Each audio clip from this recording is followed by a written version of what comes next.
You're a radical. You're a radical psychotic leftist. You are literally Mao and Stalin and Karl Marx together. That's how these dumb motherfuckers in America operate. Which brings me to the point where Train is talking to Will Neff about the Turkey charity, and then things slide completely out of control, and then Hassan and then calls out Train for crypto gambling. You want me to link it to the thread or not? Because remember, this happened like this week. He knows he knows what it is. I know what it is. Yes. Okay. Then how about Train? You walk me through your initial point. What did you say to Will, and what did you say? So I went into the call initially to if you can find a clip, that would be very helpful. Reach out or chatter. To put out that would be very branch, helpful. Right. I was talking about how I love the podcast, among other things, right? And then the conversation came up. He brought that up as an example, and I clarified the example because at the end of the day, olive branch or not, I think there's an avenue regarding, the socialism in which, Hassan preaches but doesn't act with, right? There's that avenue where I don't think we'll ever come to terms with together, right? So that is the disconnect. I don't know if him and I will find that middle ground for, but that didn't come up because I went on there to talk about it. That just kind of came up passively. If you watch the clip, the entire clip, that was generally a positive call, right? I think he kind of saw the clip and he picked those like 10 seconds out. Unless Hassan doesn't feel that way. As far as like socialism being at odds with my mode of existence, that is another thing that I am very that is another thing that I've been very consistent on with respect to like having anti-capitalist values while simultaneously still being a fucking dumbass who likes commodities that are luxurious. That has been a consistent talking point for myself for a very long time. So I don't know why you think that ultimately conflicts. Socialism is not a poverty cult. Socialism or anti-capitalism or wanting to make things at least marginally better for working class Americans is not, no matter how much people say, oh, lol, Bernie Sanders has 3 houses fucking owned or whatever the fuck. That is not at odds with the way I live.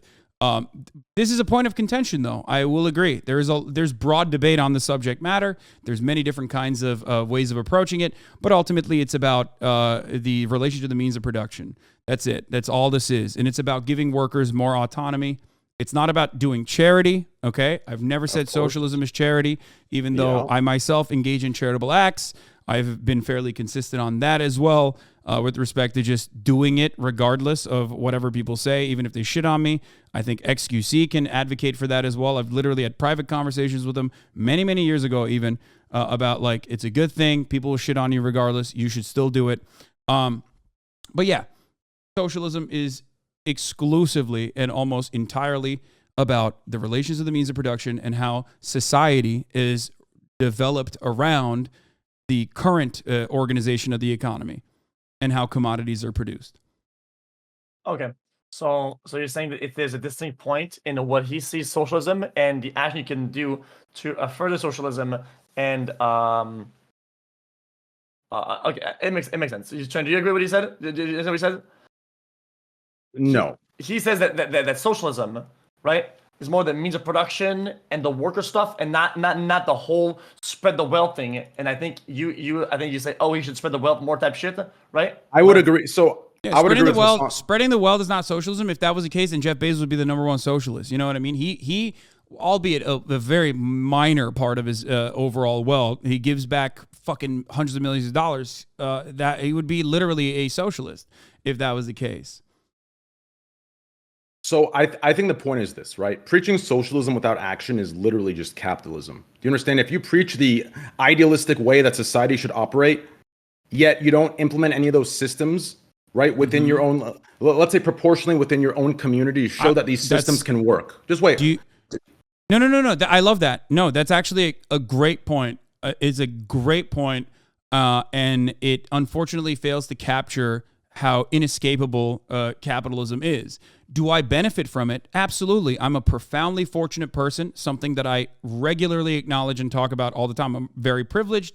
I'm very fortunate. These are things that I do not hide. I'm wealthy. Another thing that I do not hide. I don't know why people always say that I hide it, but do you understand that? If cooperatives can work individually, and I can point to socialization working in other countries, for example, like in European social democracies like Norway, even in Canada, it works better than the United States, even though it has its flaws.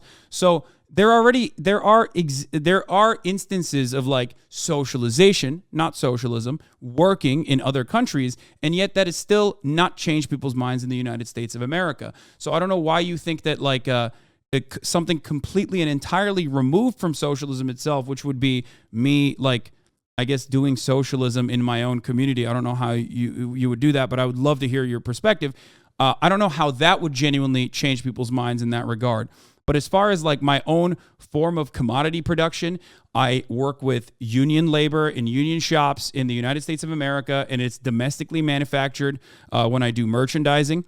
And I have some form of cooperative organization where the people that I work with, not my workers per se, but people that I work with, whether it be my producers or editors, have full autonomy over their times, full autonomy over how much they make, full autonomy over a percentage of the profits or even more. Not only that, but they also have editorial independence, like in the case of Ostenox, who can say what he wants, and I'm not going to, go after him unless he's making an erroneous mistake. So that's Which it. he has. That's my perspective, and I think I try to live by my values as best as possible, and I think I do a decent job, I think, at that. That perspective is convenient, in my opinion. Like, it's a convenient perspective to have, right? Like, if I would accept that perspective. Wait, why is it convenient? I'll tell you why. I'll tell you why. So everything that you do would be completely fine, right? If you moved away from these extremisms, right? And you moved more so to the middle, and you're like, okay, listen, guys, I'm a capitalist, but I believe in socialist systems to be mixed in with the capitalistic systems to create a better society, right? To grab the good of both. You understand? But the problem is you're completely shitting on capitalism. You're completely eat the rich, anti-capitalist. So if you moved your like ideations or whatever the fuck you call it, more so to I'm a capitalist, but I believe in socialist values. I believe in socialist systems. I believe in more of a mix, right? If you pushed it more to the middle left, it would make sense to exactly what you do. It would make sense to your entire business model. But to sit there and address why it's conflicting. Oh, I'm getting there. But to sit there, right, and to sell, right? Think about this, okay? Your entire business model, in my opinion, is that of a capitalist business model, right? You sell how the world should be, while justifying not implementing those very systems of how the world should be by saying you're just participating in society. That's fine. You can participate in society, but at the very least, in the position that you're in, making what you make, in my opinion, the words are not enough. You should be implementing these very systems within your own community to show that these systems work. Do you understand? On a proportional level, if you cannot implement the very systems you preach that should be implemented within America into your community of 30,000, then I would just say you're grandstanding and you're just selling an idea to make money yourself, right? Like, that's great. To me, that's a great point. That's a great point.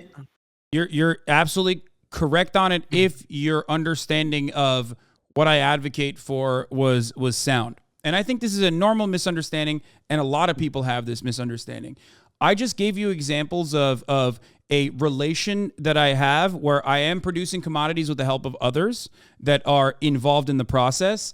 And I told you that I utilize, when I am actually producing commodities, utilize the same values that I uphold, okay?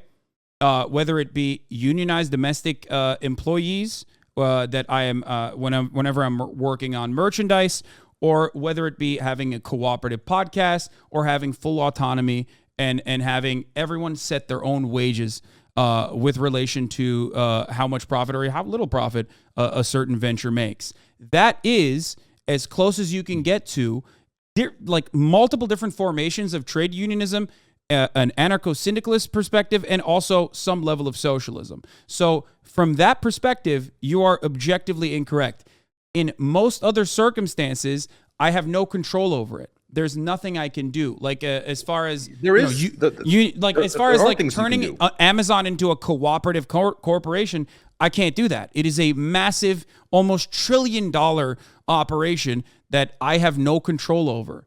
Okay, so what you're saying is that for you, the socialism aspects are only the means of production and the workers and the fact that the unionize or not. It's all about the workers. Okay, I have a question then. When you have a podcast, the Fear and Pod, how much are the guests and producers paid on that show?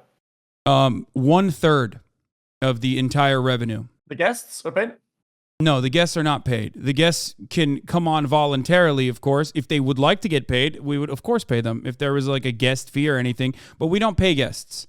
We are not interested. We're not interested in having a guest on specifically to make money. I don't think that would be weird. I think that makes sense. Yeah, but yeah, March gets 1/3 of the entire revenue generated at the moment from the Fear End podcast operation, which you can go and subscribe to at patreon.com/fearend. Listen, every system that you mentioned in which you apply your socialist values to, you are making money from these systems, and that's fine. That's okay. But the areas that I think should be more consistent in are the ones where you take a percentage of your wealth. Now, listen, this argument that your chat gives or you give or your loyalists give of, so if you're a socialist, you have to be broke on the streets. That example in itself has to be the most delusional, extreme example. Why combat? Wait, I don't know what you're talking about. Explain what you mean. I'm a little slow. I'm a dumb guy. I need you to break it down for me a little bit. I'm serious. Okay. What do you mean? I just gave you an example of where I do this, and I want you to explain what you mean. What I mean is, do you not preach a society where healthcare is free? A society where education is not as backwards as it is in America today, right? These systems, in my opinion, you are in a position where if you truly believe that implementing these systems are a real thing, you are in a position to do something that matches what you say. Otherwise, you're just selling false hope in a business model fashion, which is capitalism, right? In a nutshell, to make the money. That's easy to do, but you are in a position to do more. Do you understand? Do you want me to open up a hospital? Because I think you're. It's not about opening up a hospital. What is it about? Give me specific examples of what I can do, so I can tell you if it's like feasible or not. Okay, so for example, I know a lot of your vocal minority community argue that the mental health care program is a charity, right? But that program, the part of the charity that it is just the part in America. If we were to implement that program, right? Taxes would pay for the program. In this situation, absolutely. Real quick. In this situation, we don't have that luxury, right, of having a tax system to draw a lot of money from the people. So what's replacing it is the charity aspect. To confuse that the system itself is a charity it's not comparable to the excuse of not doing it. The system are you asking me to provide everyone in my community health care? I'm asking you to follow through with what you say. So to create, the system, create education as well, right? You could create a system in which you put a percentage aside that you believe the rich should put aside in America, and you implement that on a small scale to show that, listen, guys, this works. If we can do it, so can America. If you can't even do it yourself and you give these excuses. So you want me to set up like a 501c3 specifically to like pay the hospital bills of every single member in the community that pays? No. It's about creating a system. You understand? Ignore the actual payment of. It's a system that reflects what you preach and delivers it to people who do not have the financial means to get what you believe they have a right to get. Do you understand? That's what it's about. That's what implementing, that's what the actions over the words means when you sit there and you preach what you preach on a daily basis and make millions from it, right? And that's okay to make millions from it. It's okay. But Train. But there needs to be an implementation of it. You understand I'm not the government, right? Like I just explained the proportional or the comparison between what would be right in this situation. You create a system, and through your own donation, you would be virtually the tax system that would pay for it in a governmental form, right? Okay, like that's what you're describing. What you're taking the long way to describe is literally, first of all, charity. For the record, insurance on the other hand, the difference, or taxes on the other hand. Insurance or taxes, which are two different ways of funding. Some form of healthcare or a payment mechanism for healthcare. Revolves around people paying into a system and then getting it back in the form of, adequate healthcare, right? This is how it works. You and I are in agreement, I think, as far as how the government should operate this, right? I think you believe in free healthcare, right? I think. I do, yes. Okay, healthcare is, I believe healthcare is a right? So, I believe absolutely. our education system is completely backwards. I believe We should be encouraging students to go to school. We should be encouraging students. I believe the new baseline should be college. This idea where we're pushing that college is unnecessary, you can't apply this or that, I think is ridiculous. But I do think it stems from our backwards financial education system. So right? how can I do what you're describing without building a hospital or building a 501c3? I just explained it. I just explained, right? For example, the program I have, right? It's easy to compare the two and say, oh, it's a charity. No. The charity part of it is replacing the tax system in which the government would pay for that system. Since we don't have that tax system, taking a percentage of what you make, like you preach should happen for the rich, right? And putting it into that system, right? So what you make, a percentage of what you make going into that system would be replicating what the government has for taxes, right? We'd be taking it out of our pockets monthly, right? For each respective community across Twitch, across YouTube, across Kick, across wherever. Yeah, you're right? saying you want to start, if I'm not misunderstanding, you want to start like a healthcare structure for Twitch watchers that us Twitch streamers put together. Yes. Yes, us Twitch streamers, we put together a healthcare structure. Okay. Is that socialism though? Is that that's not? No, it's not. It's just, okay. but So it is. that But it you're is nice. bullshitting. It's not socialism. That's not distributing socialism. the wealth. But it is nice. It is nice. It's a good idea. It's a charity. Distributing the wealth of the rich into systems that give healthcare to the poor is exactly the values of socialism, is it not? Yes, you're right. But by your logic, then, charities would be considered socialism, but it's not. No. And also, if charities eradicated the existence of these problems, if charities eradicated the existence of these problems, then in the United States of America, it's one of the most charitable countries on the planet.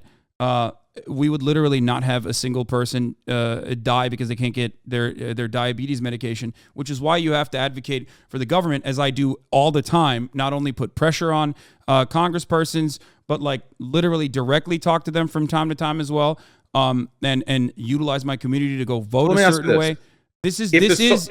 I am technically trying to do that in a grander scale. It's unfortunately very difficult to accomplish. So let me ask you this. If the socialist himself cannot find a way to distribute a percentage of his wealth, who do you expect to do it? The fucking capitalist sitting at the top? It needs to start somewhere. No, it needs to start somewhere, right? No, if we can't do it on this level, how are you expecting a country of 335 million to implement it on that scale? We need to find a way to proportionally scale it within our business models, whether it's the charity aspect, replacing or replicating the tax system. Do you understand? Like, the action needs you to do be realize like countries have socialized healthcare, right? Like the UK has the NHS system. So like literally just pointing to that should be able to have a wake up moment for the minds of millions of Americans. But it still hasn't worked. So technically what you're saying is well intentioned. And I love that you're saying this, but it demonstrably doesn't work. I point to actively working socialized healthcare structures on a daily basis, and yet I have not been able to, individually at least, move the needle on getting Americans to get on board with Medicare for all. Neither did Bernie Sanders, again, unfortunately. We'll agree to disagree on that. And next topic. Yeah. I mean, yeah. Wait, what? I don't know what the disagreement there is, though. I gave you an example of socialized healthcare working in a larger system and pointing to that. And yet that still doesn't get Americans on board in certain instances. But the reality is, even if all Americans were on board, okay, even if every single American, like the abortion ban, for example, were on board, 75% of Americans thought abortion should be protected. And yet the Supreme Court decided against it. Why? Because that's just how it is. When the rich and powerful get together and build billions of dollars worth of dark money funded super PACs and lobbying groups, they get their way regardless of what the Americans think or feel. And the same goes for healthcare as well, which is a multi-billion-dollar industry with a lot of people making money that you and I would look at and go, holy shit, that is a lot more money than we make. That is the unfortunate reality here. That's what we're going up against. So pointing to an example of like a charity individually working within my community or within Twitch, okay? That's a very nice thing to do. It's a system. And we can talk more about it. The charity part is disingenuously being presented. It's not disingenuous. There's nothing wrong with charity. What he says, though, is that he says that inherently that's not the socialism that he's supposed to uphold, like you think he is. When his So what socialism is, so the socialism is okay. Labor. His socialism that he pushes. So the socialism that requires him to give no percentage of his money and only requires him to preach is the socialism I he's do for. pay. You don't find I that do convenient? pay a decent amount of taxes in California, but that's not But I don't consider that to be social. We legally it's like have Keynesian economics. That's wealth distribution, and I think that's adequate, and I think that's apt. I wish that billions of it wasn't used on fucking finding new and creative ways to like blow brown children in fucking school buses in Yemen, but unfortunately, that is what our American government has decided to spend it on. That is an unfortunate byproduct of living here. But even the meager amount of that goes back into funding the roads, funding the school system, I'm happy with and I'm comfortable with, and I talk about it during tax season all the fucking time.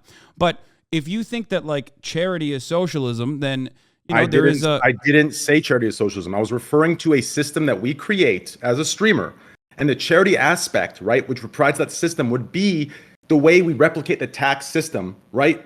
Within America, the government has a tax system which they would funnel their money into programs for the people who can't afford it. It would give people access to healthcare. It would cover certain educational costs to push education through. What I'm saying is we create a system, and since we do not have a tax system, you're just we can swapping use the word charity for system, by the way. Like that's what you're doing, which is fine. Again, I have no issues with charity. I'm showing you the difference, right? It's about creating the system, right? And the charity would be the pool of money used to fund the system that gives healthcare to your community to show that it works. What you preach works. You can take from the rich and provide for the poor, provide for the people who don't have the financial real charities at the stability top or of the hour, security or the luxury. Where there's a 3-minute ad in break America, which is so. And if you no longer want to see those ads, you can get gifted a sub. Healthcare, right? To have basic educational costs covered. To push that, we need that kind of stuff, right? So I believe we need to act instead of just preach. Otherwise, where does it start? Where does the chain reaction start? This is a misunderstanding. I think he kind of agrees with you, right? But at the same time, when you say to uphold socialism, in his view, he does, because socialism is the means of production and the workers and the labor, right? That is his socialism. So even though he agrees with you, he still doesn't agree with the fact that you think that this is socialism when he said what his socialism is. Right, so that's what this disconnect is. So I do agree that there's a double effect. Because what he's talking about is just charity, which is great. I love that as a concept, and I'm on board with it. It's just not. It's demonstrably failed to improve. That doesn't stop me from giving money to charities. All right, obviously, that doesn't stop me from funding money or doing fundraising for charities and also directly donating. But if what he was talking about as far as charities actually solved the issues. Listen, the United States of America would have no healthcare issues. To help you understand this, okay, take a look at my mental health care program, okay? Because you keep saying charity, okay? So yes, the money goes into the charity to hold, right? What I'm referring to is the system that's created, right? The viewer can now, that does not have access to healthcare, can now have a way through me taking a percentage of my wealth and putting it as a funding source to free healthcare. Ignore the charity part of it. It's the system. This is what I mean by actions over words. Yes, you're right. If everyone was paying into, but in the form of taxes, if everyone was paying into the government and the government was like, we're going to take some of this money and we're going to build hospitals, we're going to build rural hospitals, which is a major problem as well in America. And we're going to make sure that everyone can get healthcare for free when they go into a hospital. That would be socialized medicine. It would not be socialism. It would be a form of socialization. So couldn't you implement what you preach into a system like that for your community to have access to things that they don't have access to because of their financial means, right? Because of their financial situations. That's what I'm asking. It's easy to preach, I think that is doable, certainly. It's not impossible. The problem in that situation would be that it would require me dropping everything I normally do and basically learn an entirely new set of skills. It would not be a system. It would, again, just be a charity, that a 501c3 that I would have to set up. And I, unfortunately, am a dumbass who doesn't know anything about setting up a 501c3, which is why I usually, just like you did, work with other 501c3s that are pre-existing in this regard. But again, I have raised and also funded more than $500,000 last year, which is a marginal amount in comparison to how charitable you are. You're a very charitable person. And this year so far, almost like 2 million, if I'm not mistaken, to various different causes. I don't think that that is socialism. I just want to make that clear. I don't think that that's socialism. I do it because I think it's the right thing to do. I'm a very fortunate person, and I think the capacity to be able to give back is a good thing. That's why I do it. But even by that metric of like, if you think that building these sorts of systems is socialism, then I guess I'm a relatively socialist person.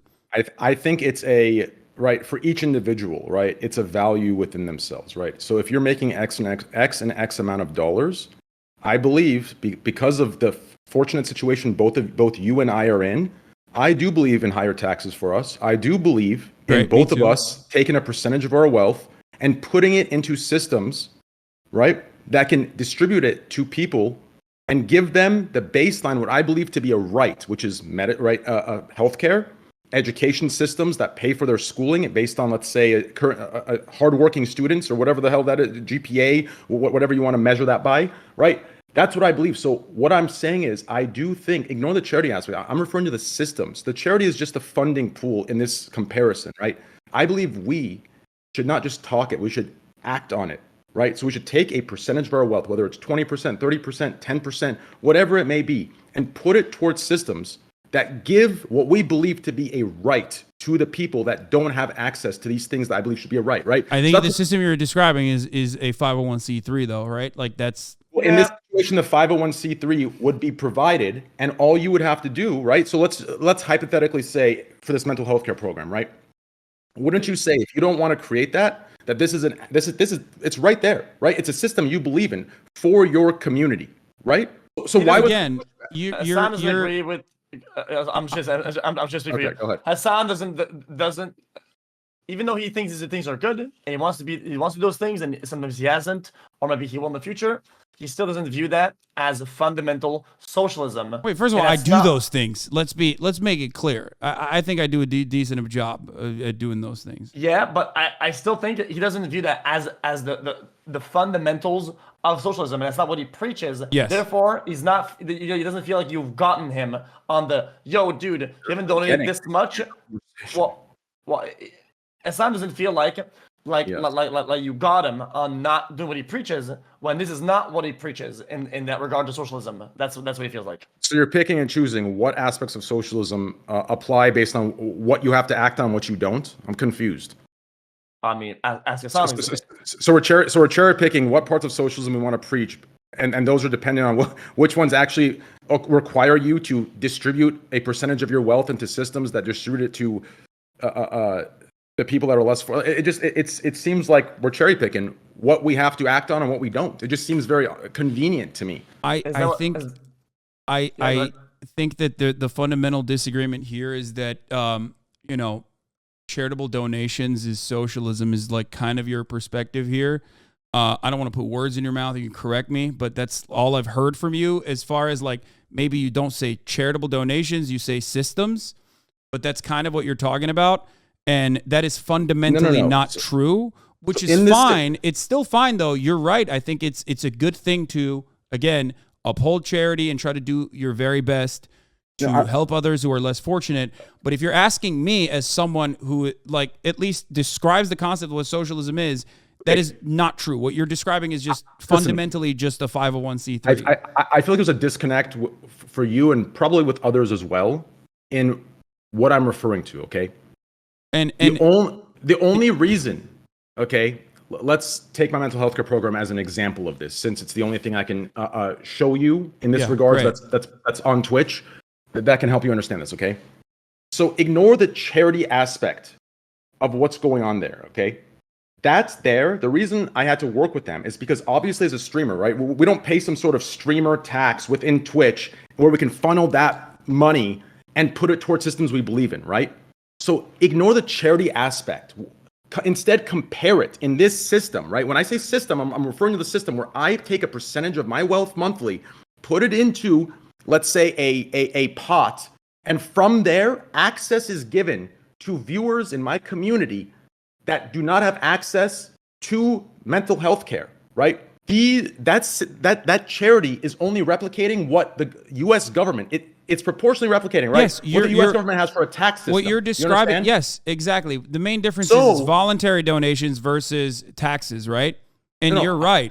That's the only way that we proportionally as you have to understand you're describing a charity when you keep explaining it though. Like that's the charity that you work with, RAD, right? You work with RAD. Yes. Is a pre-established 501c3. It's a charity. So you are giving money to RAD, which is a wonderful thing. Okay, it's great. It's a separate program, right? Okay, it's a separate program. Sure. It's a separate program within RAD. I'm using RAD to replicate what it would be in America using their tax systems to pay for mental health care. Do you understand? You're not wrong. That is actually a very decent way. That is a very decent way to describe.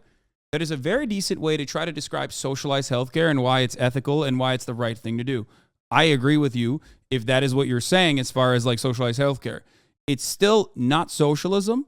So if you're asking me what socialism is, or if it conflicts with my values that I haven't like set up a 501c3 personally, it's not about setting up. It's about taking a percentage of your wealth, like you preach, the rich should do, and doing it yourself and implementing it, right?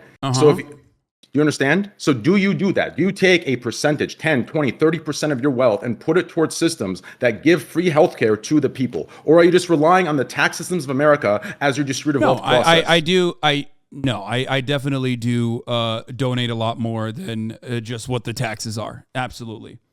I do. I don't know what percentage of my overall wealth that is, but yes, I absolutely do. Regardless, though, I don't think that is socialism. I do it not because it's socialism. I don't do it because I want to make like... I think you're misunderstanding my point, right?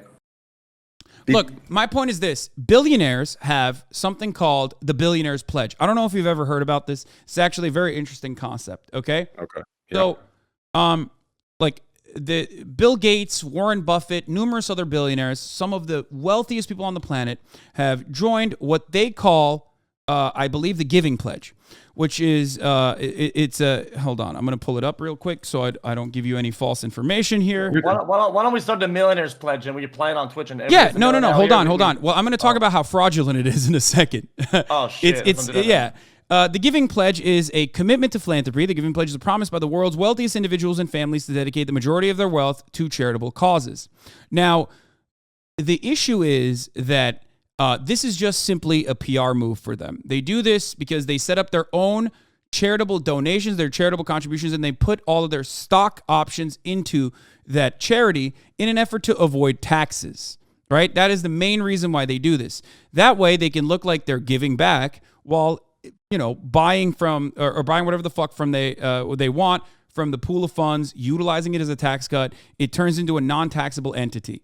Right? Even if this wasn't, even if this was like an earnest thing, an honest thing, it still would not make Bill Gates, for example, funds malaria research, who has funded vaccine research, as a matter of fact, as well. Okay. This would not make Bill Gates a socialist. Okay, Hasan, I think I got you. Okay. He feels like if you were to englobe what socialism as a whole, he wants you to emulate and enforce that version of socialism on a smaller scale, in order to create and show that this is what you uphold, right? And instead of what he thinks, you're pushing more radicalized ideas when you're kind of like not doing that, all the way out there. You're kind of just thinking a little bit in the middle in terms of your actions. That's what he thinks. From my understanding, this is what Train thinks. Generally. Yes. He has a different opinion on what praxis is. This is a term we use in leftist communities. And he thinks that this is what praxis is, like socialism in action. I fundamentally disagree. And yet I still actually do engage in the thing that he's talking about. Me too. I just don't tell anybody about it because it's useless. Yeah, exactly. And I didn't used to tell people about it either. But obviously a lot of people kept saying, much like Train, Hasan, you're fake. You don't practice what you preach. You don't give back to people, which is a false understanding of socialism in general. So I did start telling people about it. And now they say I do it for clout, which, of course, I always knew it was going to be a damned if you do, damned if you don't scenario. So I just do whatever the fuck I think is the right thing to do, and I keep my fucking head down and do it. Right. So even in your chat, your entire chat is capping right now. Your entire chat. Like, there will never be charitability to anything and I don't even expect it. Like, it's just. No, this ain't kept to me because I said I do charitable stuff and whatever because in terms of education because I own my own shit, but I don't. Dude, it's freaking lame. Whether they think that I do or not, or they accept it and they validate the amounts or not, I think it's useless to talk about it. I just do it because it helps, and I'm sure down the line, somebody that was helped by one of these things when when they're balling out and they're millionaire, they will do the same thing, and there's done no effect. I truly believe that giving back into systems like healthcare, like education, when somebody is a recipient of these things, when they ball out, there's a good chance they'll do the same because this resonates hard with them. It creates a domino effect, and the more people do, the more it resonates and the more it grows. That's how it is. That's my perspective. That's my view on it. But I don't think I still don't think that's socialism, though. It's not. I don't think you're you would say you're a socialist, or you would be a socialist for doing that. I don't think Train is a socialist for doing the charitable donations to RAD. The system itself would be a socialist one. Do you understand? The system, the idea of it, not the actual donation. Well, to I also charity, personally gave you an system. example. I gave you an example of like a commodity production or creating something new and different that in the form of like the podcast, it is a cooperative style governance, I guess. Would you agree? Everything you've mentioned that you do that you believe is aligned with your ideas of socialism, you profit from.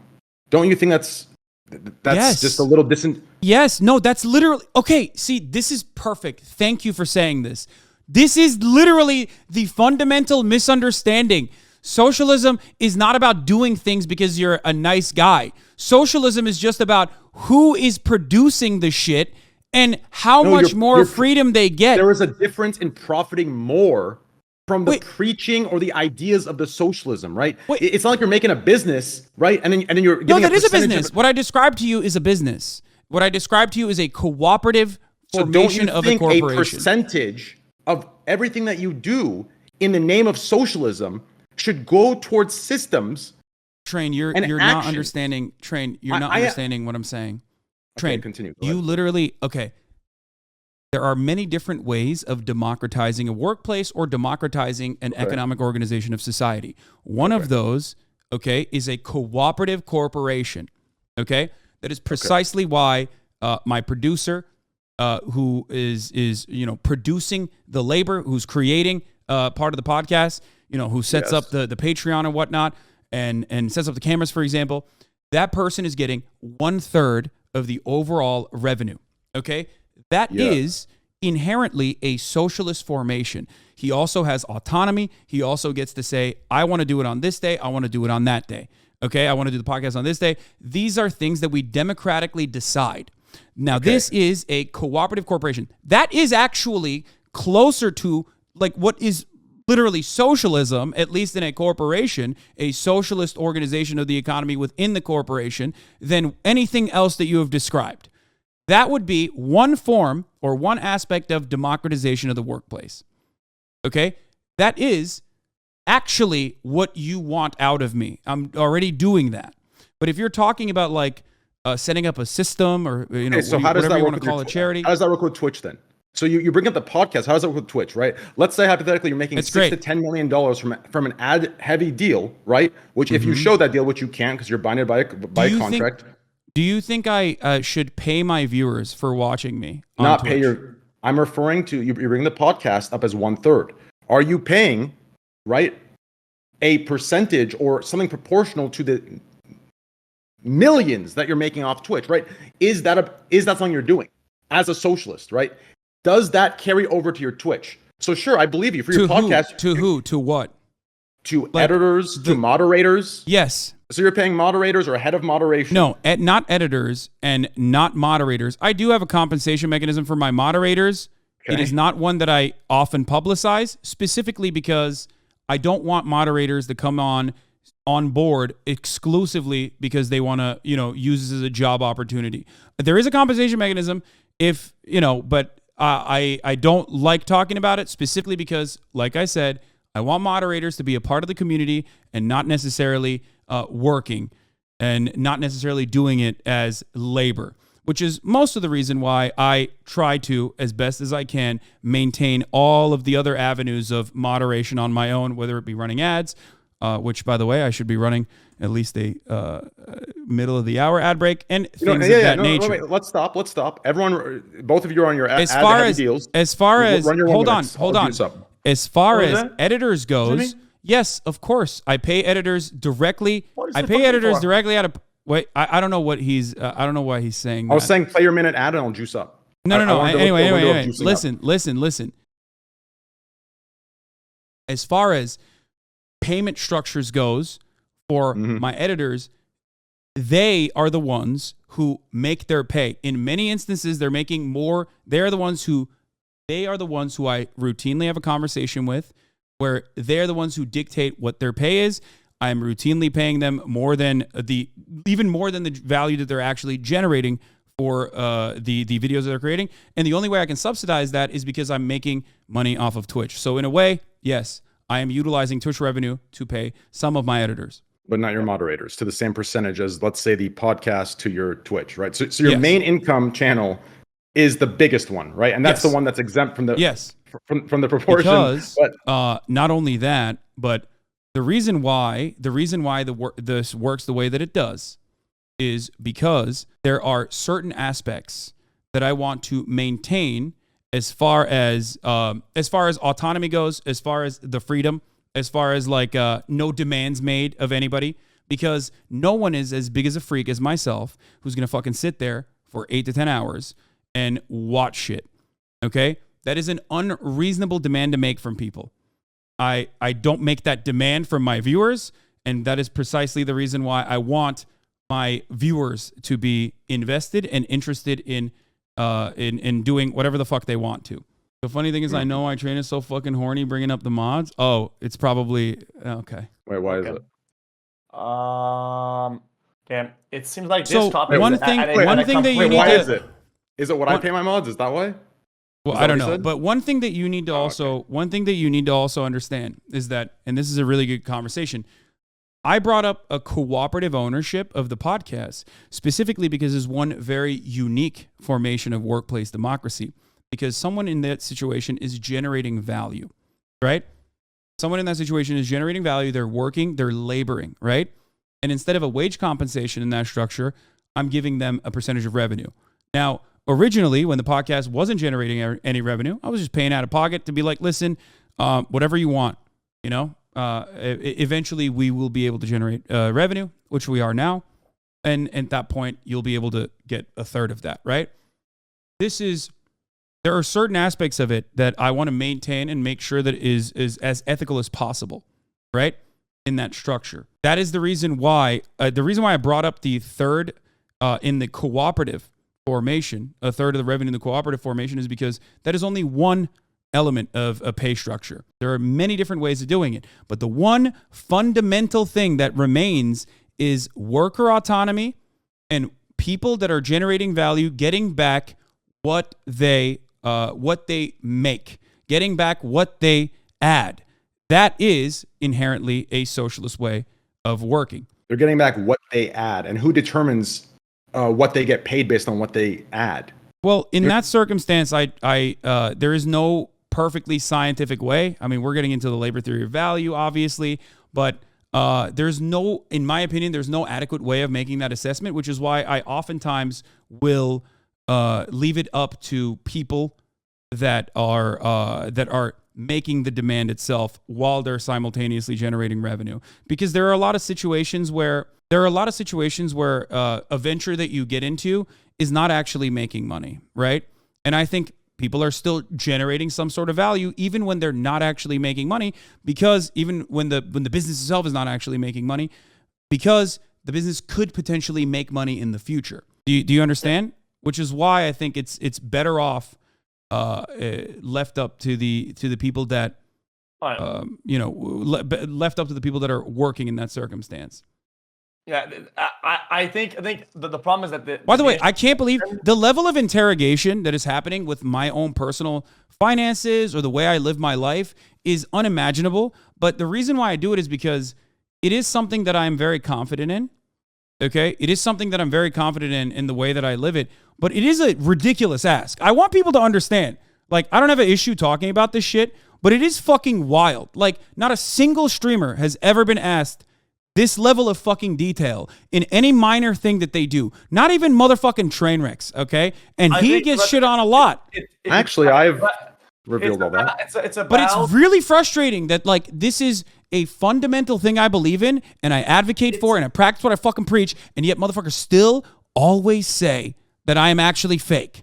Because people cannot comprehend that it could work that way. It's not that you're fake. It's that there's certain areas that are hypocritical in nature, right? Like there are certain areas where you pick and choose when socialism applies and when capitalism is okay. No, yet you it doesn't. preach anti-capitalism in every direction. Okay.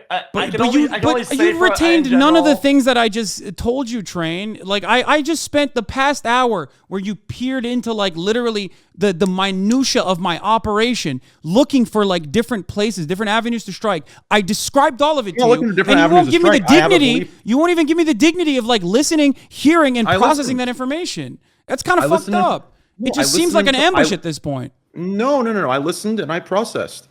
And there was areas where... The reasonable question is because inherently you're a political streamer and you talk about aspects of socialism and then that's what you preach. It's like saying, yo, dude, why do people ask what stocks a stock streamer has on the stock market and not the Apex streamer? Well, because the guy who plays Apex never talks about stock. You talk a lot about like finance and the means of production and all the money assets. Of course, they're going to inquire about where your money is and what you're doing with it to better these systems that you're talking about. I think it's just not necessarily true. No, the only reason why they do that is to literally look for hypocrisy baiting, and it doesn't even matter. No matter how genuine, no matter how consistent you are, it literally doesn't matter because ultimately, like in the beginning of this conversation, I had a conversation with Trainwreck about literally something that he believes I did that I told him I didn't do, and he couldn't bring up any fucking counters to it. Like he couldn't bring up proof to it, and yet we still left it on a 50-50 split. Well, for that, I remember like that's crazy. But the point of that was the pattern of behavior, right? And I have a lot of viewers messaging me; they remember exactly that, right? But to bring up a clip regarding passive shit talk or the letting of to kind of push the narratives, right? I can't provide you with a clip at this time. And even if I couldn't, I remember it happening. So that's why we moved on and we agreed to disagree. What else do you guys not agree on? I was just showing a pattern of behavior. But that's not enough for us to not come to a middle ground and say, fuck it. Like, well, no, I think... Let's get back to the Will Neff clip, right? So I think you're asking about the Will Neff clip, right? And we kind of went off. What did you bring up about the charity for Turkey and how did it come about? Why did you say it? What just watch the clip. Okay, fair enough. Let's everybody. I'm going to link a clip in the current chat going on over here, and you're gonna click and you're gonna watch it on your own with your community, and then we'll discuss when Train picks up and not a side. Okay. And we'll start because it's his clip. I want to give him a chance to explain his own clip. Otherwise, we're gonna get lost. Where is it? Hold on. You linked it in the group chat. Match a small percentage. I gotta pee while this plays. Look at him undermining 50 grand. Like, I'm sorry, I don't have like $700 million from fucking crypto gambling sponsorships. Like, that's crazy. He just said a small percentage, like 50 grand from my pocket is like tiny. Like, listen, I don't really talk about this too frequently, but goddamn do motherfuckers always undermine that shit. They don't shut the fuck up about a $1,000 shirt for 700 years. But the moment that I fucking put 50 grand out of my own goddamn pocket to something I fucking believe in, that's a tiny percentage, dog. What the fuck? If you can't shut the fuck up about the $1,000 Gucci shirt, you should be 50 times more vocal about the 50 grand, right? Not once did I ever bring that up. Not once. But when you undermine that, when you make it seem like the infrastructure that we had to create on the back end to ensure that American and foreign fucking donators could very easily dump funds. Here's what there was to ask. So, like, I think you got a little angry at a certain clip instead of watching the entire thing, which maybe is understandable since you get a lot of heat in that department. But I think what's important to come on, bro. They're like, what are you? He's not going to moderate anyway. Just go on. Just we take a 2.5 minute fucking break and now he gets up. Bro, we all get back from our 2.5 minute break and he just gets up now. He's having a toenail break. Just go on. It doesn't matter. He was not going to moderate anyway. You gotta see. You know how nasty that is, chewing on your toenails. Yes, You know how putrid that is. I know. I do know. Yes. Okay, go on. You were talking to Will. As far as I understand, you were talking to Will about I don't know what you were talking to Will about actually, but you were talking to Will about some shit, and you I was brought going me through up. I think I don't know why you brought me up. No, let's pull up the Will. Did he delete the VOD? Is it there? I don't know. I'm sure that it's probably on YouTube though. So there is the video. It starts at 58:36. I think it's important to watch the context of the entire thing because by no means was we can't be watching a whole video. I will take your it's maximum like I don't even know like what would that be like 4 minutes? I'm just like the context, bro. The context matters here. Like you took like 3 seconds of what I said that he asked me a question and I answered. You took that 3 second part and you flipped the fuck out. Well, you're here. Just explain what you were doing, and I will 100% believe you. I don't even care. I will. I'm gonna grab my juice. Yo, is he gone again? He's gone. But what is it? Okay, describe to me what the clip is. There's not much. Okay, there's nothing. There's not much to it. There's like nothing.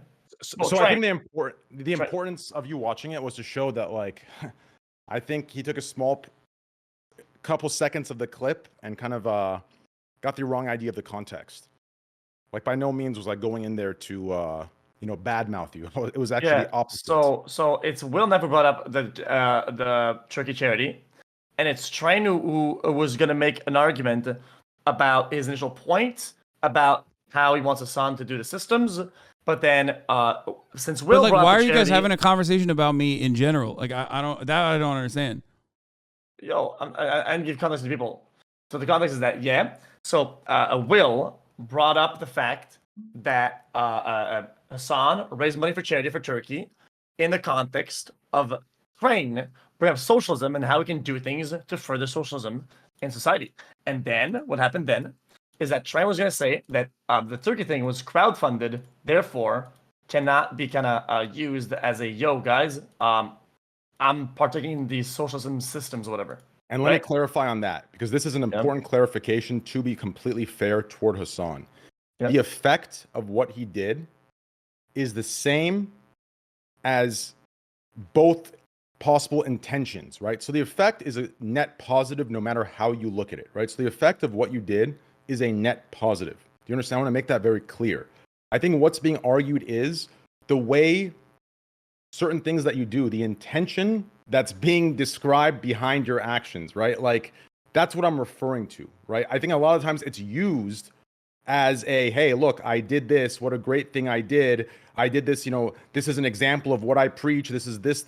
People use this as examples of things you've done. But in reality, a crowd fund with a small percentage matched, especially if we get into what you made during the entirety of those 5 streams, I think these are the more genuine ways to bring it up, right? But when it's used to show a intention, I think that's the wrong part in the category of what you're doing. But the net positive from the effect is the same. Therefore, that's why I don't think there's much to talk about here. Does that make any sense? It's the intention that's questionable. And the way it's used as like a credibility is very odd to me. That's the issue. That's why it was brought up. The intention of why you did that, right? A lot of people in your community and yourself use it as like I did this, I'm consistent with what I do, blah, blah, blah, right? But I would argue based on, right, it being crowdfunded compared to the part of what you matched relative to what you make and relative to what you made during the streams of doing the charity, that's the part that's questionable. But the effect of the charity is a net positive no matter how you look at it. Okay, let me just describe something real quick. So first and foremost, dude, for someone who says you hate Reddit, you sound a lot like Redditors, like especially when you're saying this. I don't Reddit. This is the most Reddit ass, like cynical ass fucking take I could have ever seen in my entire life. It's not cynical when the intention is being misrepresented. The intention of why I wanted to set up a charity, set up a fundraiser, a donation portal for the victims of the Turkey-Syria earthquake is because in 1999, when I was living in Istanbul, as a young boy, I survived a very devastating earthquake where 17,000 people died by the most conservative estimate. I know how fucking awful that shit is when a gigantic earthquake impacts a state that is underfunded. My state that I lived in for Yes. the first 18 years of my life.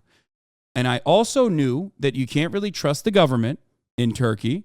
Many of the Turkish people will tell you this. So there had to be a way to fund and to give money to specific non-governmental organizations. I agree. I knew what the non-governmental organizations were. I went in, I found exactly whichever ones were the best ones by talking to my friends and some knowledge I had over previous earthquakes and natural disasters. And one of the main issues there was that a lot of these organizations, like Ahbap, especially Ahbap, did not have a portal to allow ease of access. Like you couldn't just click on a link and do a drop down, put your fucking information in and just like send dollars to Ahbap directly. So that is why I wanted to set up a fundraiser. Because I knew that we're not arguing the fundraiser. So that's the main intention behind why I did what I did. Yes, and there wasn't any like secondary reason or anything else. I'm so tired of this. And then we're gonna do the topic. It gets both become like around the pot. I'm gonna be the devil. I'm gonna fucking say it. Okay, Train meant, yo, bruh, 2 mil is dank. Nobody says 2 mil is not dank. 2 mil is dank. Thank you very much for Turkey.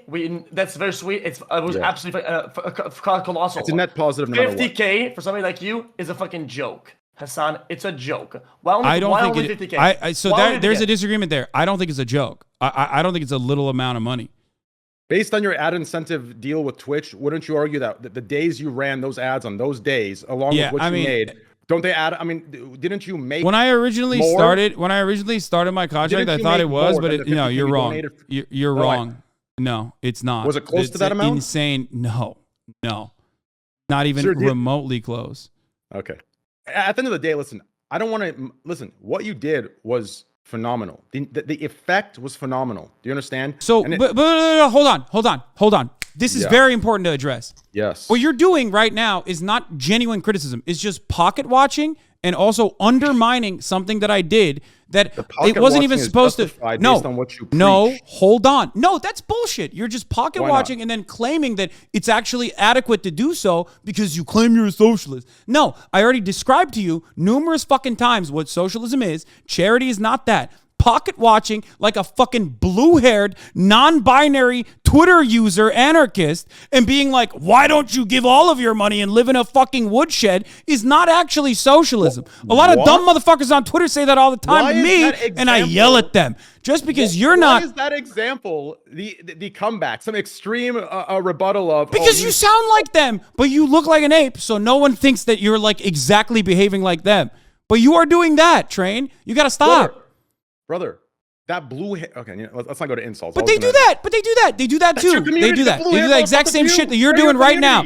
They do it to Mr. Beast. They do it to me all the fucking time. They, I'm sure, would do it to you if they thought that you were like a person who would like listen and respond to them. You're doing the exact same shit. You are crying like a fucking SJW instead of crying like an SJW. Yes, you are. Yes, you are. And that is one thing I will not fucking stand for. No, listen. The effect of the charity is nice. Do you understand? It's a good thing. What you did was phenomenal to crowdfund that. But to push it's such a disingenuous way to fucking like do an offhanded criticism. Everyone, even the juicers fucking recognize what you're doing right now. You're literally being like, you did a great job, but it was like a little bit. You know, you could have given a lot more money.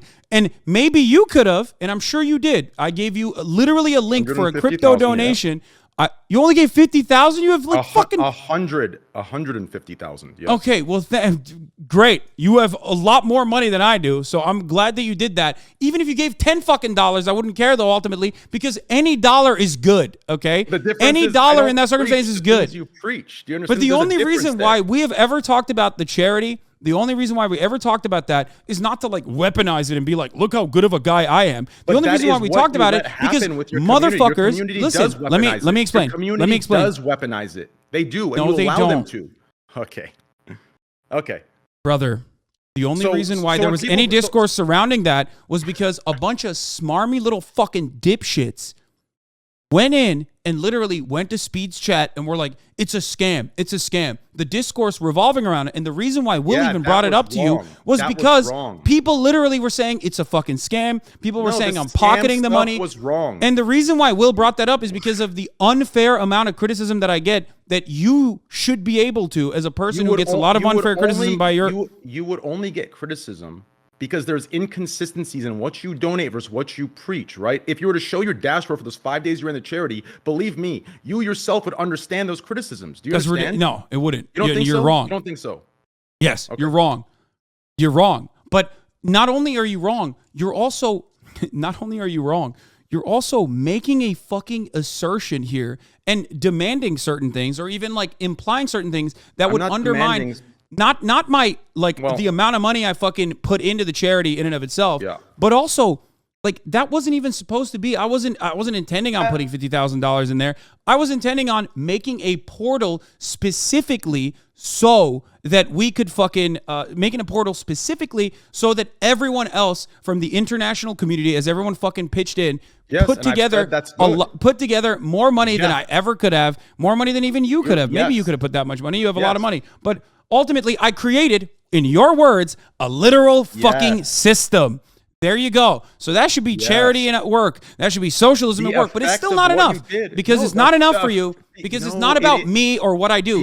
It's about how you perceive me. No, see, once again, this is just mental gymnastics, political bullshit. It's theatrical. Completely theatrical. Your only intention this time, I've been so charitable to you from the jump. The only reason why we've had this conversation is so that you can try and make me look bad over and over again. I've gone above and beyond trying to describe some. I've gone above and beyond because, like, ultimately, this is good content. I've gone above and beyond describing things to you. There is no gotcha moments here. We're having a discussion for the things that we disagree on to try and come together. Whether we come on, Train. I'm not a fucking idiot. Like I'm a dumb guy. I'm not a very smart guy. But brother, I am not that fucking dumb.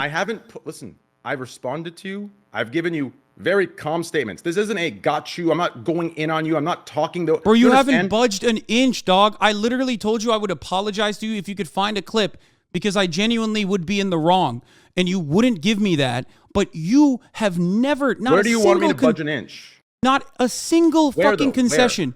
Your understanding of socialism is incorrect. I tried to educate you on the matter. You didn't give a shit. I told you examples of when socialism applies based on where you make the most money and where you don't. No, but you're still doing it. Your literal example is you. XQC understands what I'm talking about. You have not been charitable at all. Okay.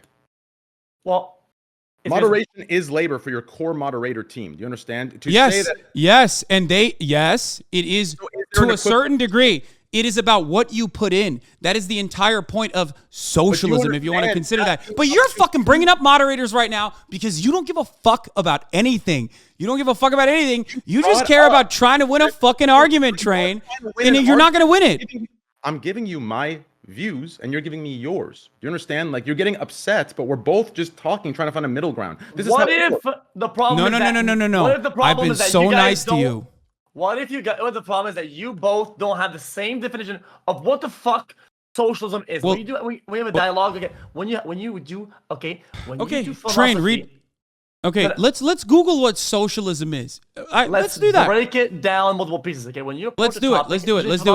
Let's first finish this. No. This is important. Let's Google it so it's not me saying it. So it's an objective third party definition. Let's do that. Train says earlier. No. I don't care what Train says. Just look up the definition of socialism real quick and let's read it and let's talk about whether or not it is actually what I'm talking about or whatever Train thinks it is. I can read it for you if you want, but you can also Google it on your own as well. Right? You're looking at it right now on the Wikipedia page. Let's take a look. My computer is like controlled by somebody else. I feel like somebody's on my computer. Okay. Socialism is a political philosophy and movement encompassing a range of economic and social systems which are characterized by social ownership of the means of production as opposed to private ownerships. As a term, it describes the economic, political, and social theories and movements associated with the implementations of such systems. Social ownership could be public, it could be community ownership, it could be collective ownership, or it could be a cooperative or employee stock ownership. While no single definition encapsulates the many types of socialism, social ownership is the one common element and is considered left-wing. Is that good? Yeah, I get it. Do you think get that it as well. is closer? Do you think that is closer to what I have described through the many different, as I also mentioned, like the many different types of socialism and different types of socialization structures, and how I have chosen to operate? Yes. And do you understand that the anti-capitalism definitions within the theories of socialism, you preach, yet your entire business model is off of the capitalistic models? No? You decide, you cherry pick and choose which parts of socialism should apply based on your own giving models. the Is that not people, convenient? giving the people the freedom to put as much in and also simultaneously Who take as determines much that? back. Do you not agree? They do. That is entirely antithetical to how capitalist organizations work. Right. So when I say, hey, of the moderators and your Twitch chat, your primary revenue source. you've made merchandise, right? You've made merchandise. I am not. Train? I don't preach what you preach. Have right? you? Oh, so it's okay. So when you make merchandise made in fucking Bangladesh or whatever, and you take the tidy profit off the tippy top with like some exploited Indonesian child factory laborer that you're drop shipping onto your fucking audience, then that's acceptable because hey, you never said you were a socialist. How about let's talk about your ethics a little bit? Because considering from where I'm standing, I practice what I fucking preach. You are trying to poke holes in that. You think the moderator angle is an adequate one, so you're going to keep trying to fucking put that down. Go ahead. Tell us about how you make merch. Tell us about how much money you get paid from crypto gambling sponsorships. Tell us about the many people that have reached out to you saying, "Hey, Train, I have serious gambling issues. Could you please squeeze some money for me?" And then your reaction to that. Does that take a mental toll on you? We can have that conversation as well. Let's turn the crosshairs back to you. Let me behave like you do a little bit. And from where I'm standing, I think I have a reason to do this. I'm not the one selling false hope while profiting off of that. Yeah. You're not selling false hope? Yeah, because you said that gambling is bad? Whoa, book, gambling is bad. Meanwhile, you sit there and you generate hundreds almost of millions of dollars, maybe half of that now because Bitcoin I get paid for exclusivity. I don't get paid off of others totally, losing. dude. Totally. Exactly. Also, on top of that, I do wish you well on Kick. I really do, because I want a competitor. I want a competitor to Twitch because I think that would make the platforms overall better. But make no mistake, ironically, you started off talking about how you hated how much titty streamers or fucking hot tub streamers and the meta was awful. And now you got porn on your platform. Now you got one of your main poster boys at Kick showing porn to minors. So maybe you now recognize the importance of moderation, especially as it pertains to an overall platform. Wait. Let me respond to that. First of all, me going on rants about titty streamers 4 years ago or however long ago that was. Oh, your positions have changed? Oh, so have H3's positions changed? Oh, no, I love that. I love that. Can you change? Yeah, of course. If your positions on titty streamers have changed, that's wonderful. That's wonderful. Okay. I'm glad. Okay. But I don't think your positions have changed so much that you think it's okay to show minors porn, right? I don't think that's the case, right? Of course not. That's definitely weird as hell for him to do that. But to bring it from the how many days did he get banned for that off of Kick? How many days did Aiden Ross get banned off Kick for that? That's not in my power, but I push forward all the time for these things to be bannable. Okay. No, it's good. I just wanted to know. So you didn't ban him. Listen, did he if get you're banned? so innocent in the areas you're innocent, did he get banned? Did he get banned off of Kick? He did not. He didn't even get banned for showing minors porn on Kick. That's crazy. You're one of the co-owners, aren't you? You're like one of the main people that speaks on this. I'm an advisor. Yeah, I'm pushing for. So you didn't advise them to fucking possibly ban the guy for showing porn to minors for a little bit? I advised them to give a 24-hour, and I chewed him out when I called him, and he can confirm this. Okay. Well, this is great. 24 hours? You think you should get banned only for 24 hours for showing minors porn? If you think do you think Twitch would? How would you react if Twitch literally fucking banned someone for 24 hours only? There have been instances. There have been instances where it's 72 hours, and even that's longer. And I'm sure you've advocated against that too. Why is there such a gigantic double standard here? There isn't a gigantic double standard.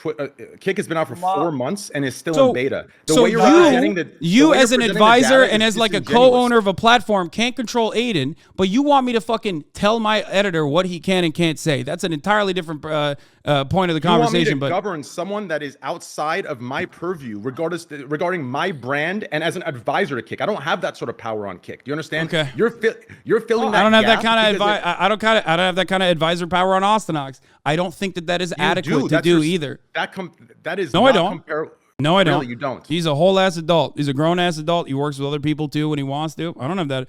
I don't So your expect comparison to have that. between you and Austinox, your number one editor and your number one man, is the comparison to streamers that stream on Kick, and compared to me as being an advisory role for Kick. I think the advice you should have given was maybe a little bit harder than 24 hours. Maybe you should have railed a little bit harder on Kick in the way that you expect us to rail on fucking Twitch And maybe to you should ban gambling. And You maybe have a should little bit more control over and Kick than we do over Twitch, don't you?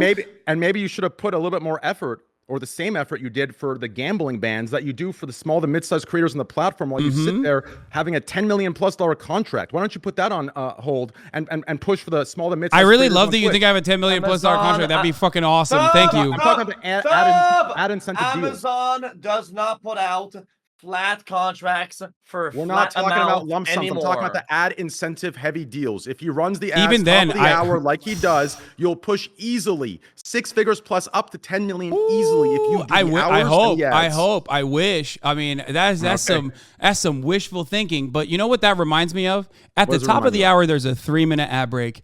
And if you no longer there want to you see go. those ads, you can subscribe. You can use one other thing that I can't tell you what it is, but you know what it is.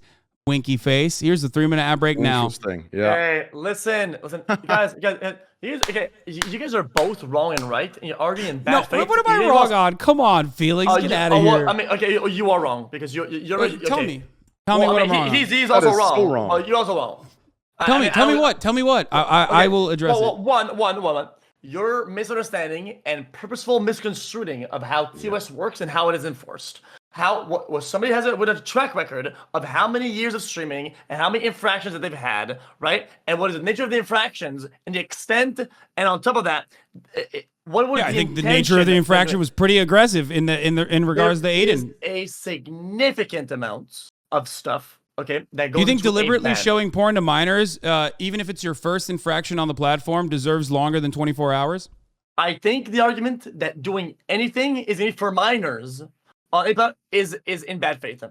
I think. Okay. Do you think deliberately showing? Do you think deliberate? Sure, fine. Okay. You think that's bad faith? I don't think that's bad faith. They openly stated that they were minors after. But okay, deliberately showing pornographic material to your audience that you know may have actual minors involved in it. Do you think that is worthy, even if it's plus 18? Do you think that's worthy of simply 24 hours? Well, I think it can be to a certain extent almost illegal. I'm not pretty sure it's illegal to do that. Okay. So then. So you think it is worthy of longer than 24 hours? Because Train said he advised, which he has a lot more power over Kick, I think, than we do over Twitch. He advised for a 24-hour ban. Yeah. I would assume that over there, not a lot of infractions have taken place yet, right? I'm playing devil's advocate, right? I don't know how they enforce the TOS. I know what even is the TOS. Yes, there should be a punishment for that, and it's trash. Okay. Are we going to duplicate their TOS how it works over here, how it works over there? I think we're operating in overall bad faith because of the simple thought that you try to call them out for hypocrisy over the TOS, right? When in fact, the discussion over TOS was how it was enforced on a non-consistent manner back in the days when it came down to certain people doing certain things, not getting banned, and overall, right? And it just didn't make sense, right? That was the real problem, is that they said, don't do this, and here's all the limitations, and it would get broken all the time, and it would get away with it because of multiple factors. I'm not going to state because I'm going to get banned. If I speak, I'm banned. Okay? If I had the power to ban, believe me, a lot of creators on that site would be banned right now. Like the other guy who copped Dome on fucking camera, that was crazy too. I mean, I think he got banned for what, 24 hours? I think that was bad. Yeah, yes. I'm just saying that, like, things, you know, I believe me. Listen, What you think moderation should be on Kick, I'm pushing for and advising for. They believe a Great. free I platform. hope it works, and I hope the clip system works as well. I am excited to see what happens with Kick. Yeah. Okay, last thing. I'll play devil's advocate and say. Or platforming Nazis. I think that's pretty bad too, honestly. Guys, but that's agreed. just me. I completely agree with I that. will go ahead, okay, and play devil's advocate and say that I think Kick. People had the wrong idea of what the terms of this were because They did, clips and I've talked about this many times. to a colossal way. Almost like a 99% of people thought, "Oh, this is what Kick is." People need to understand there is a difference between freedom of speech and hate speech. Do you understand? There is a major difference there. Hate speech is not allowed. I'm pushing for us to get a moderation team in place to get this removed across the site. Do you understand? This is the issue. A lot of people have come over thinking free speech means hate speech. That is not the case. Do you understand? Well, that's usually why that's usually why they do that. It's like a disingenuous way of framing it. Every platform has, even 4chan has like some speech restrictions on even poll. It's a normal part of the process of like regulating any sort of forum or any sort of place where people congregate. But a lot of Nazis will often utilize that as a reason. But I agree, and I think I'm happy that you are against it. I mean, maybe you'll have advice on how many days they should be banned, but you know, that does seem like a good idea. I agree with you. And yeah, I think hate speech should never be allowed.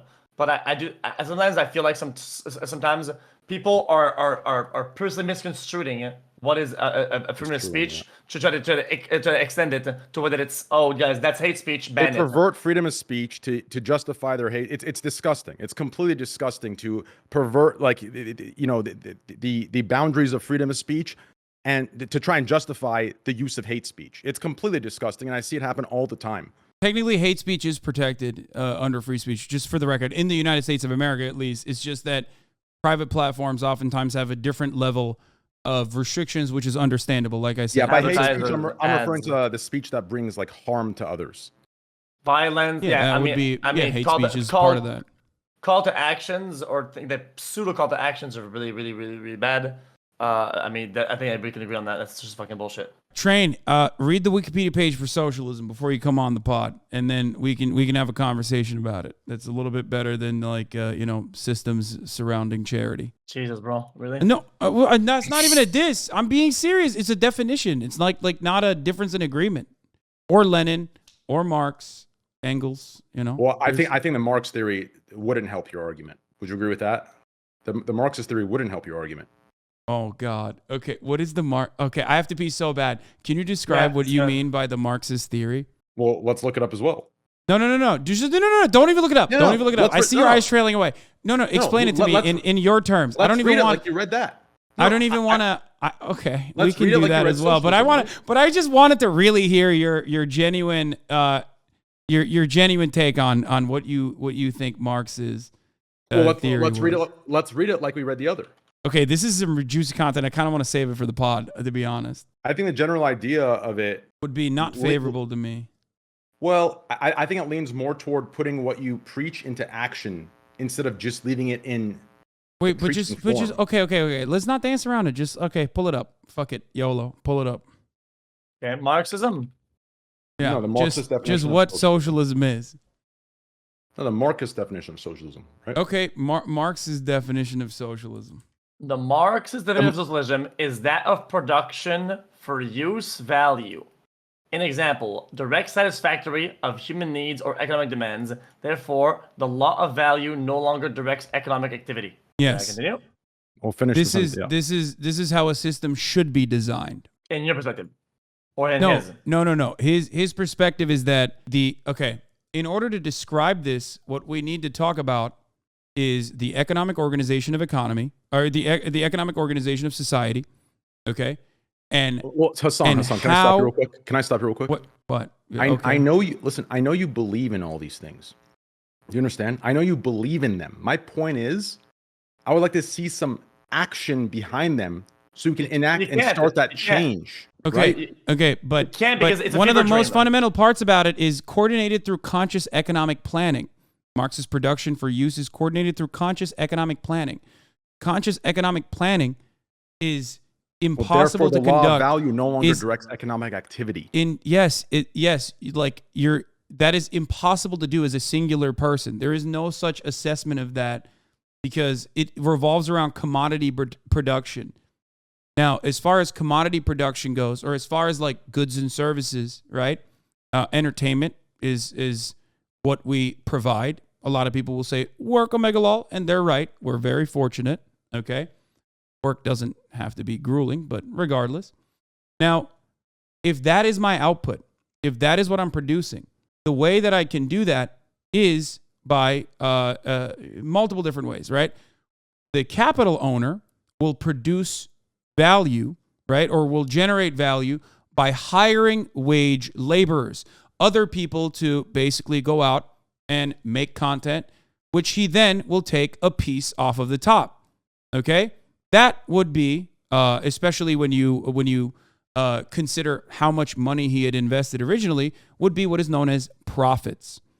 Okay? Like Twitch, for example, when they take a percentage of our subscription revenue that we generate, is taking a percentage of the value that we are generating for the platform. So XQC and I, for example, and yourself as well, whatever your contract is with Twitch, I don't have a contract currently with Twitch. Okay, well, regardless, except for the premium. Well, even if you don't have a contract with Twitch, it doesn't matter. Like if you have subscribers on Twitch, I have a basic subscriber contract. Yeah, I don't have your okay, perfect, deal exactly. So when you are working for Twitch, when you are basically a very, very insanely high paid contracted employee. We are getting 1099 contracts at the end of the year. That's how we pay our taxes. We are contracted employees. We are generating wage. We're generating value for the platform by streaming. That is the way you do it. That is the way. Right. That is how you would do it. And what would you say makes up our streams? What's the number one thing that makes up our entire streams? Would you agree it's chat? Would you agree it's the moderation? Yes, the moderators? Chat is supremely important. On both ends, incorrect. It's the servers. What? It's the what? Without the servers, you can't go live. You can't broadcast. Yes, that is actually a good point as well. But we're servers are important. The infrastructure is important, which is precisely why, right? The assets that were set in place for us and the logistics that were handled for us beforehand is why we decide that it is adequate for Twitch to take a percentage of this revenue. No. Wait. It's not adequate to take a percentage of sub revenue at all. The ad revenue, yes, I agree. That's a great argument, Train.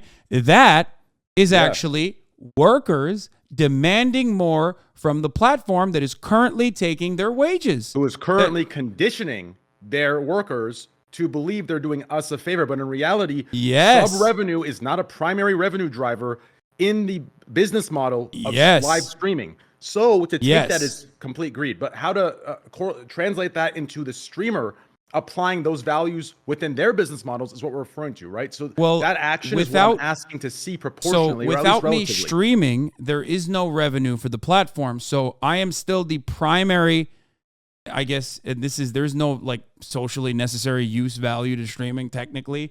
But like if we are to consider entertainment as like an important good, I guess, or a commodity that we're producing, even though it's not like a chair in the chair factory or whatever, if we were to consider our output as work, without me clicking the start streaming button every day, there is no value generated. Someone else might take my place, right? Someone else might take my place. Someone could become the person that is at the crosshairs, right? Yes.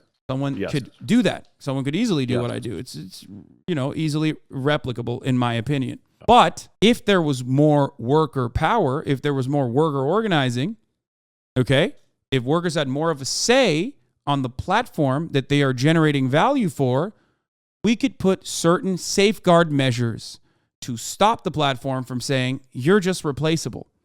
Now, this is called collective action, okay? Well, that would remove the competition then. And then the content would become worse, and the viewers would get less of what they want. No, I don't agree with that. I think disagree.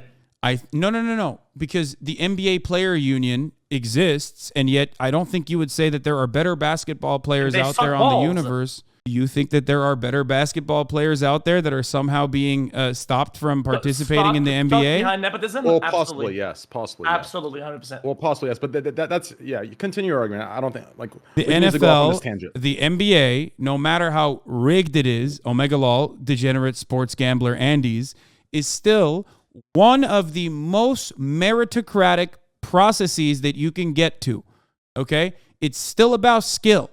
It's still to a certain level about how much you put in, how hard you work, and about the skill. Okay? Even if it's scripted, like sports gambler Andes say. It's just sports true. betting is so rigged. Sports betting is so rigged. Holy fuck. Yes, It is kinda sports rigged, betting though. is so rigged from what I understand, and I talked about this in the video if you watch Train. That shit's wild, bro. They will cap you if you are actually fucking like leveraging your bets. If you're actually betting too good, they will literally stop you from betting. They put a limit. They inhibit the amount that you can bet. It's not rigged necessarily, but like it implies that, you know, there are people who could technically win a lot of money. And they still limit it. Okay. Anyway. I think listen. I think where you and I just disagree, right, is just the action versus the words. That's where we disagree. That's it, right? As far as where we come down that, is that enough to put a wedge between you and I's friendship or possibility of friendship, right? No, That's I the real don't question think that we need so. to I just tackle, don't right? want you to I just don't want you to keep saying that I'm like a hypocritical piece of shit. If you think that, then why would you want to be friends with me? You know what I mean? Well, if you genuinely, right, like it comes down to what you're, right, if you know what you're doing and you're purposely, intentionally doing it, then that's when I wouldn't be friends with you. But if this is just your belief, right, if this is the socialism you believe in, and you're acting consistently with that, I can be friends with you even if I disagree with that interpretation of socialism, right? He does. I think he does believe that. That's why I wanted you guys to talk to. Like if that's what you believe in, Okay, then you believe in that, right? Also, we didn't You're even acting in, get to the bottom of the socialism thing socialism and why it sucks. conflicts. that's It fucking scared the sucks. hell out of me, bro. There's oh my god. Socialism sucks. Is that what you said? I think it sucks. I think it's. People have tried it and they failed. I think you need and I think in between. That's the problem. Listen, I think can I say the one thing? worker sucks because the worker is stupid because the population is stupid. I think people are dumb as bricks. Listen, Fair. People shouldn't have a say because the people Can we just are see what's- fucking dumb. I No, think can- people are dumb. You and I had a conversation a long time ago, Felix, about how you were forklift certified and you worked in fucking janitorial duty. They and sleep you in the figured- lockers. But you figured out a way to min-max your sanitation duties, right? You remember? Yeah, that's right. Yeah, you figured out a way to min-max your sanitation duties even though you are Pepega Andy himself. Why? Because through repetition, you figured out the perfect solutions that the manager is never going to know. These are some very meaningful ways in which workers could have a little bit more autonomy in their lives. Now, unfortunately, in a capitalist organization, a corporation decides, oh, you're more efficient. We're just going to fucking now make you do that regardless and pay you the same money. Okay, yeah, but bro, people would sleep in the lockers, right? On their shifts, and then I would pass them by, and they were all sleeping in the dark, and they would say, "Oh man, why the fuck would I go, man? We're unionized. I can't get fired." And they didn't give a fuck. And I thought that fucking bricked my brain forever. When I skimmed the contact with this practice, I thought, "Holy fuck, this is so brain dead." Now at that point, I got corrupted. I got to thinking that it doesn't matter how good of a system you could put it in, humans will always find ways to crash it for self-benefit and smoke them out, and they will never act because the humans are inherently a dumb species. I'm dumb. I think we're all dumb. We're all dumb. Human beings are dumb, yes. You know, here's the thing, though. You worked at a factory or a facility, right? Guys, this is why we need And to. you want to know who made the most money in that situation? It wasn't the fucking janitor that was sleeping. Every now and then he honks shoes and me's a little bit, okay? Yeah, but that's this fine is- on the job. And that's seen as This stealing. is why we need to push systems, Hassan. Okay, but wait, hold on. Let me Yeah, just yeah, let me just say something. So that is seen as stealing from the boss. You're sleeping on the company time.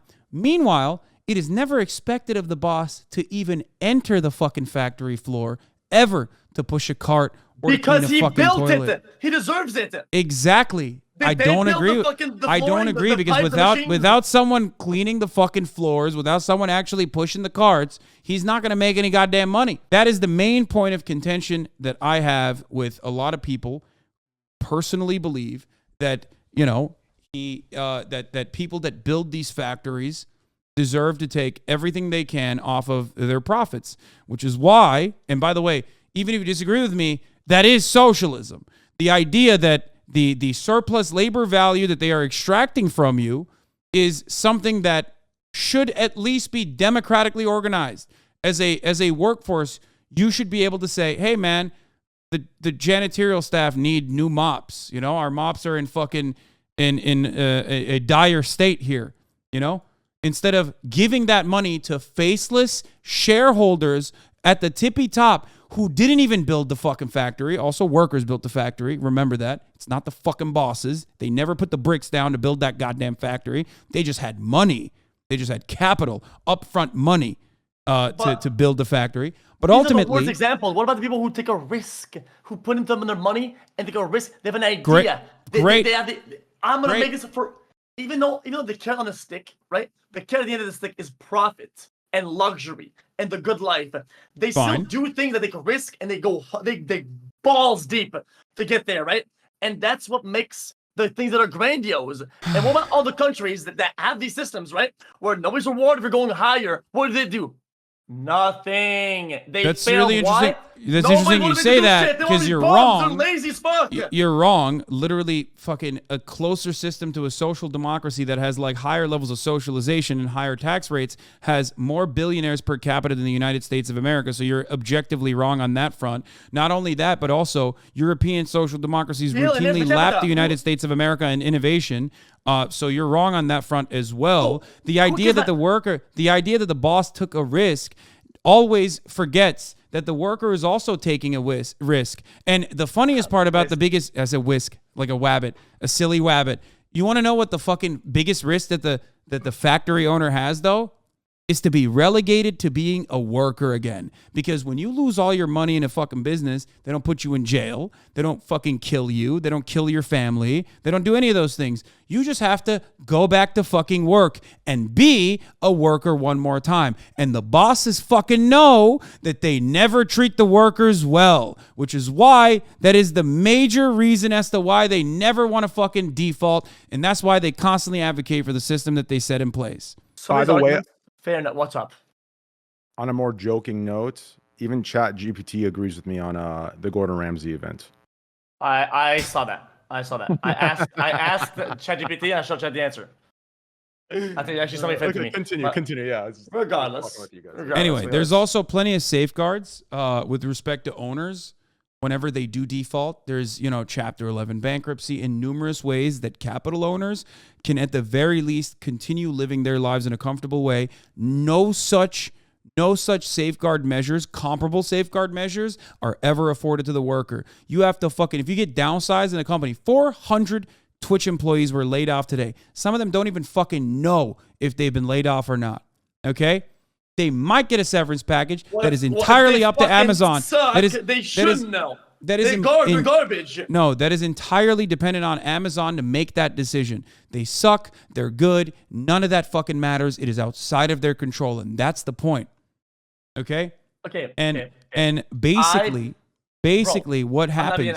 I'm not being an asshole. I generally think that when you know you are creating value, when you know you're doing good and you're rolling. Dude, the company sees your value and you're hard to let go of.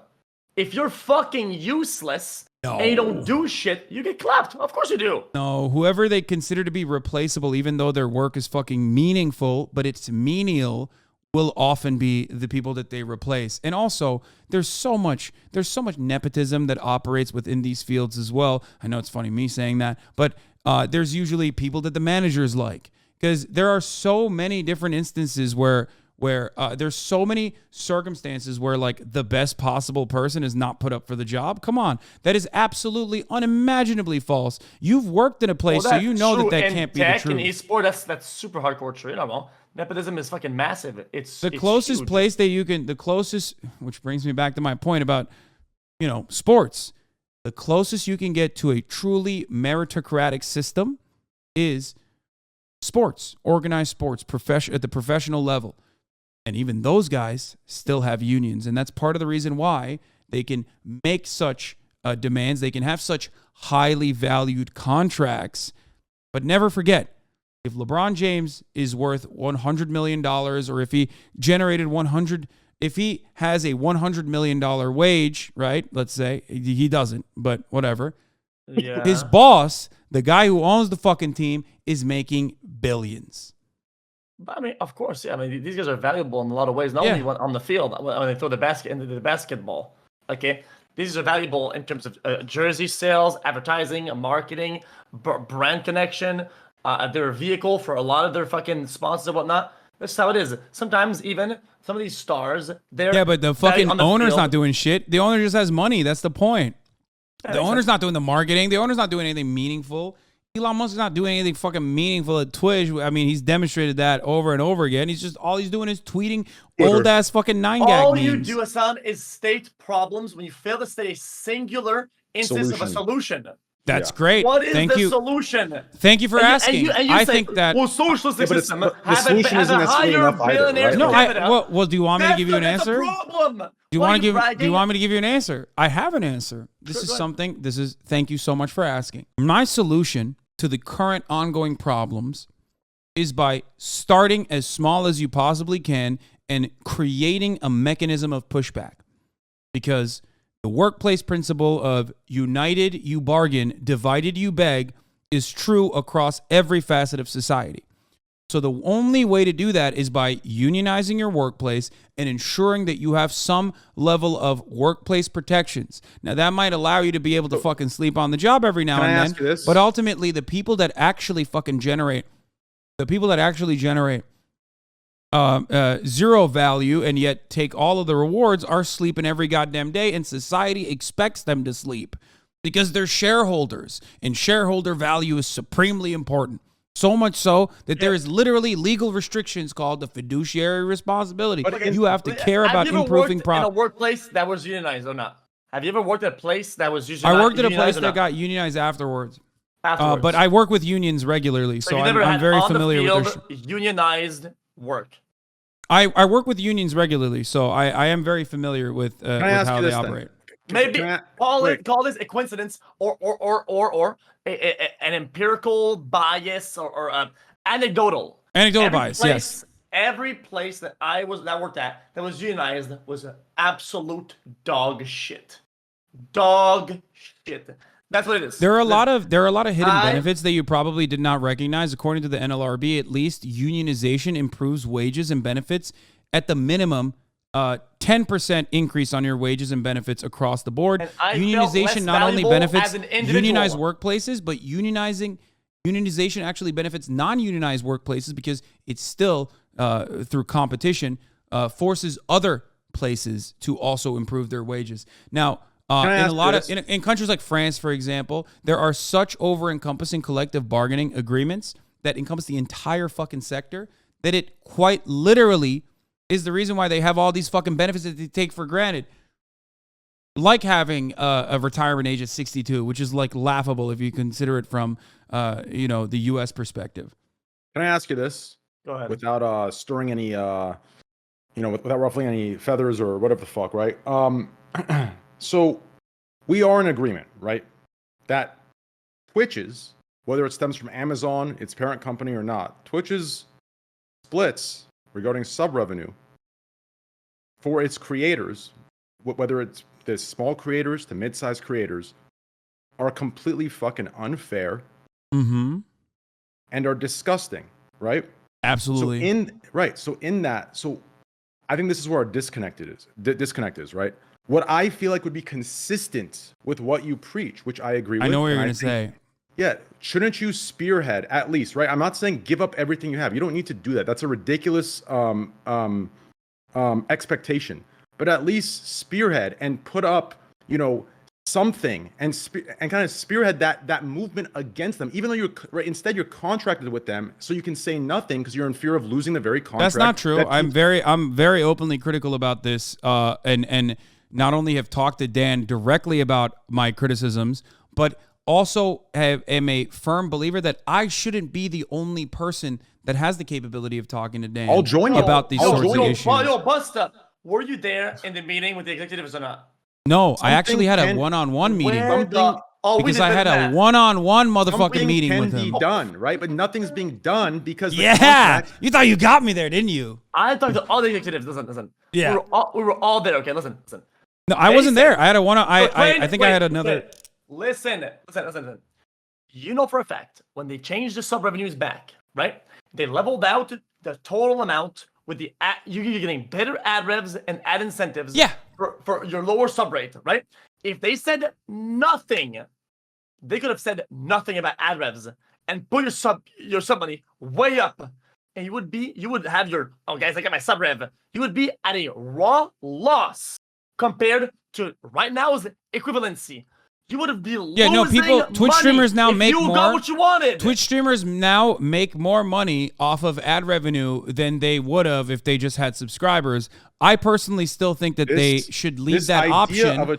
This idea of a trade-off is ridiculous. That because they gave a little bit more ad revenue, it justifies the taking of the. I don't think so. Absolutely. Train, I agree with you. I agree with you. You and I are in agreement. That's like a platform saying, "Oh, we're gonna give you 20%, right?" Which is unfair, and then saying, "Oh, you know what? We'll give you 30," and everyone goes, "Oh, yes, you gave us more. You didn't have to." No, it is fucking they started at a ripoff rate, and they gave you another rate to make it look like it's better, but that's also a ripoff rate. Do you understand? Yes, he's right. Yes, it's presented disingenuously. That it's disgusting. It's pure greed and pure. It's still leveled out though. It ended up being the same thing or better. It'll be the increased ad should not come at the cost of sub splits being cut. That's ridiculous. The increased ad should come if the site's business model is executed correctly. Speaking of ads, at the top of the hour, there's a 3-minute ad break. If you no longer want to see those ads, all you need to do is subscribe, which you can do for $5 or for free on the Twitch Prime, or by getting gifted a sub. I'm on fire with these motherfucking segues today, boy. God damn. The problem is servers are incredibly expensive and people don't run ads. So the reason why they didn't, at the time I didn't run it, now they're automatic. So instead of punishing the creator, they need to find a better system instead of taking from the creator's sub revenue. Do you understand? They need to find a better system to execute the ad. Want that? Then they're going to have a built-in it's not about what I want, it's what's 4-minute ad deal, right? Then Twitch, you know what you do? They should force 3 minutes on all channels to pay for the servers. And okay, can I explain something to you guys?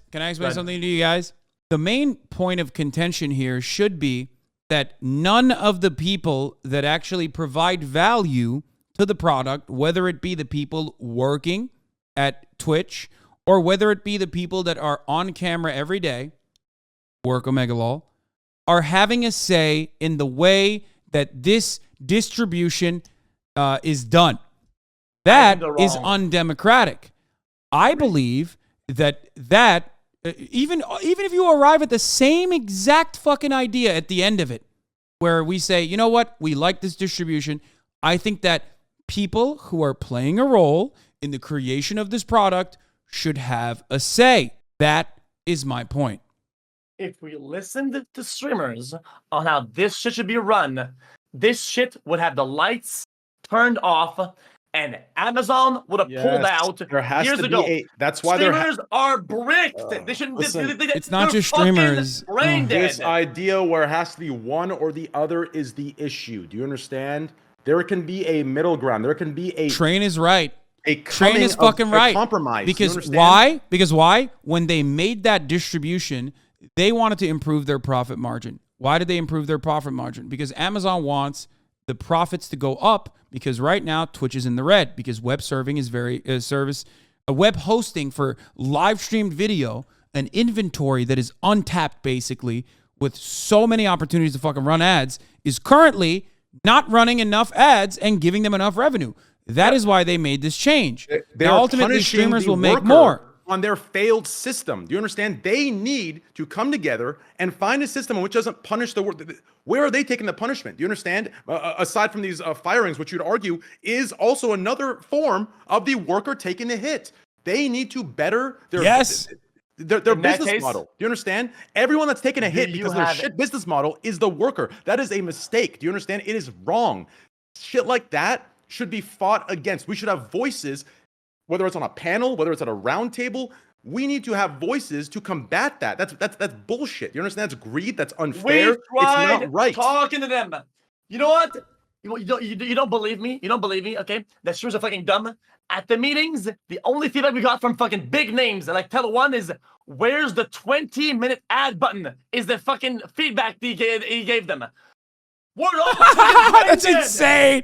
Because the power can't be, right? Like the issue is this, right? For some reason, all of our issues are fought with two polarizing viewpoints, right? We either have all the way over here or all the way over here. We need to have a ground of, right, a place of discourse where we can come in the middle and say, okay, you know what? Let's compromise. Let's grab, the shit that we need to do here. Hey, we'll take that L. We'll take that. But we're going to need this. These guys go, okay, well, we're going to need this, but we're going to take this. We go, okay, we've come to an agreement. That's what needs to happen. But this idea where they take, and it has to be this or this is our issue in everything today. Do you understand? Yeah. Everything having to be one side or the other is an issue. It causes so much divide. And meanwhile, while we're having this back and forth, while we're having this back and forth, you know who's not taking a fucking hit, dude?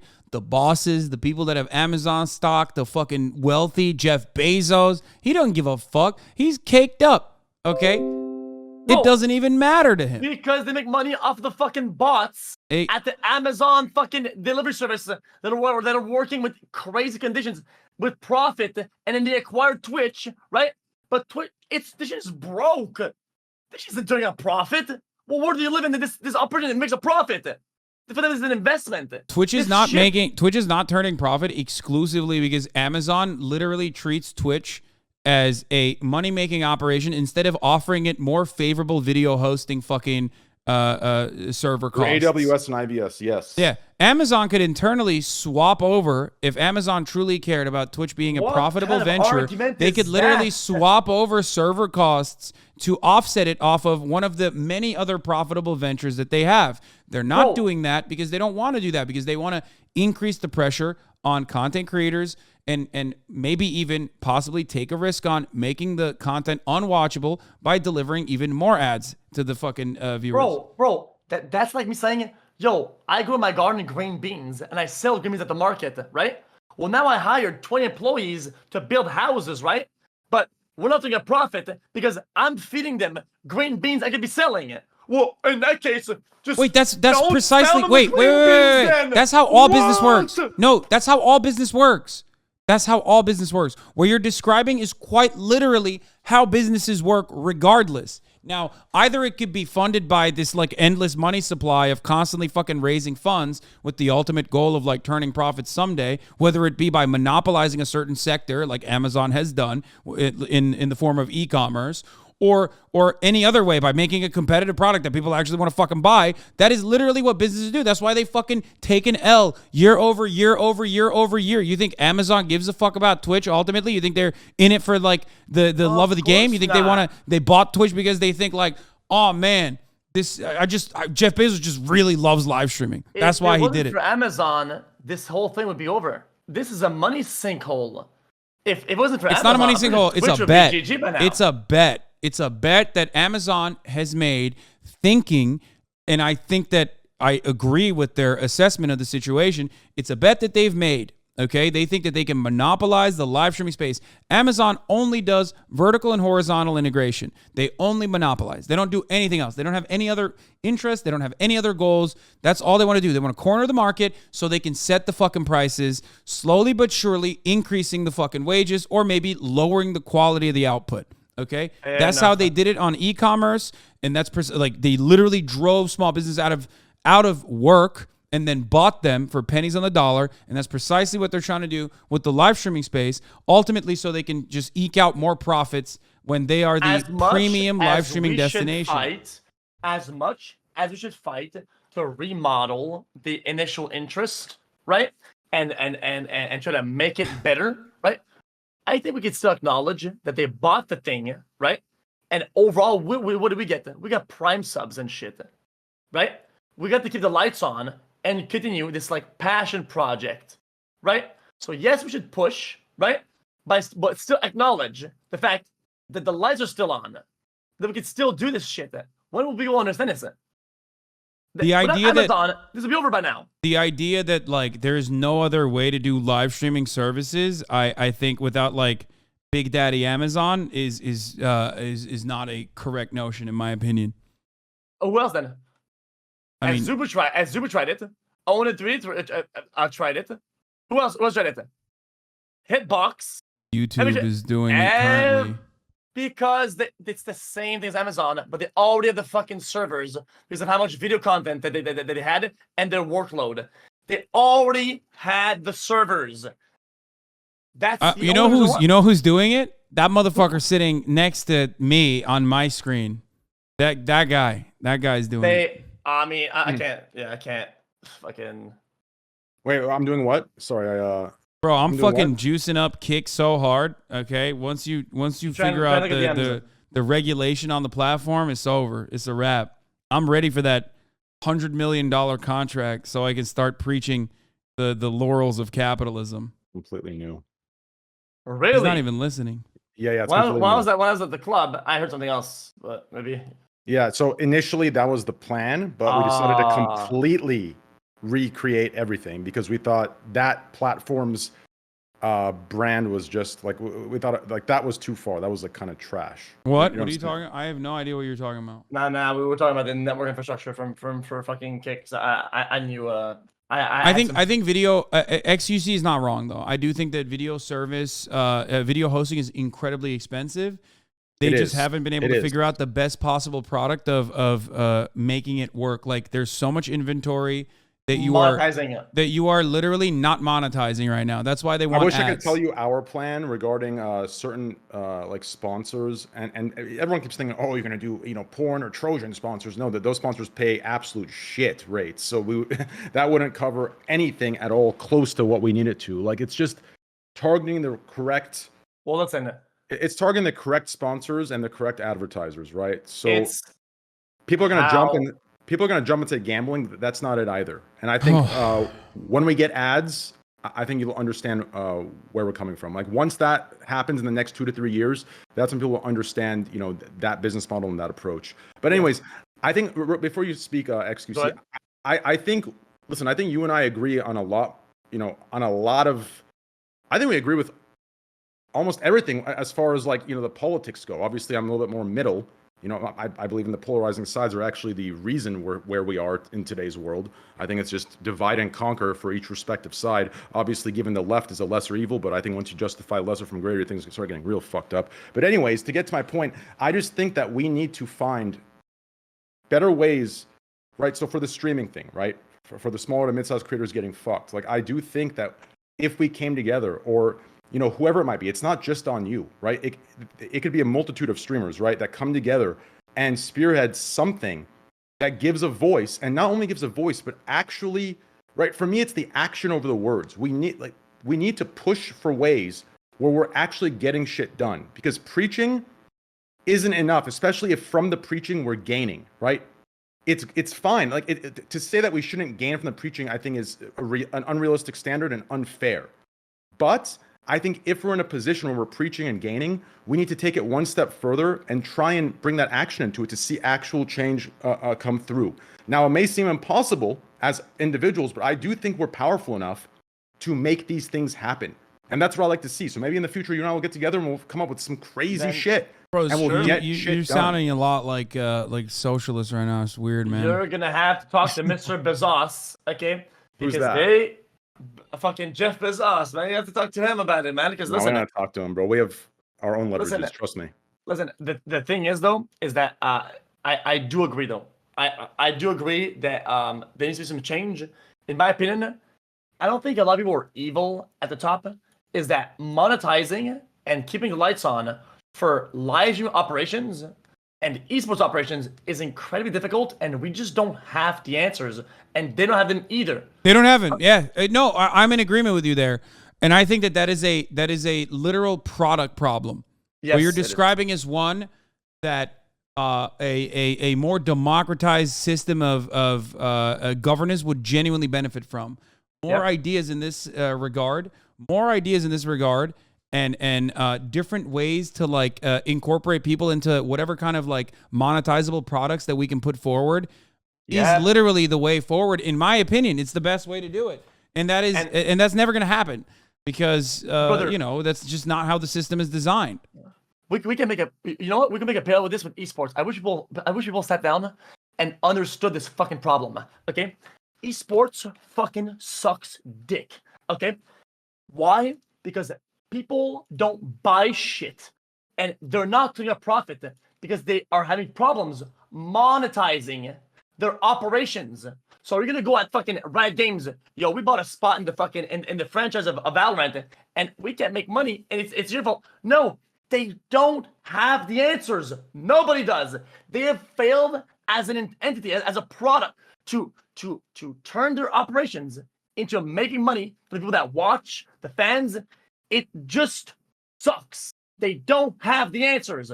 And there's nobody to blame for that. It's because the answers don't lie in each respective extreme side. I'm telling you, I know I sound like a fucking crazy centrist. I'm telling you, we need to get to a place where we abandon these fucking sides and come in the middle and grab the best of both. I know this sounds idealistic, but I do think it's possible. We need to operate from a place of logic and reason, and only then can we reach a point of compromise where the business can make money and not at the cost of the worker. Do you understand? This is achievable. The problem is corporate greed, and the greed of one respective side is outweighing the needs of the other. I'm telling you, the day that we come together and we operate from a more logical, reasonable place instead of a divide and conquer political bullshit place where we're fucking scaring one side from the other through fucking propaganda and bullshit, until that goes away and we come in the middle and we say, okay, you know what? We understand that, you know, maybe these policies and these, you know, whatever are necessary for the country to run, but we shouldn't adopt them at the, you know, cost of the worker. That's what needs to happen. Do you understand? The problem is we're trying to find a solution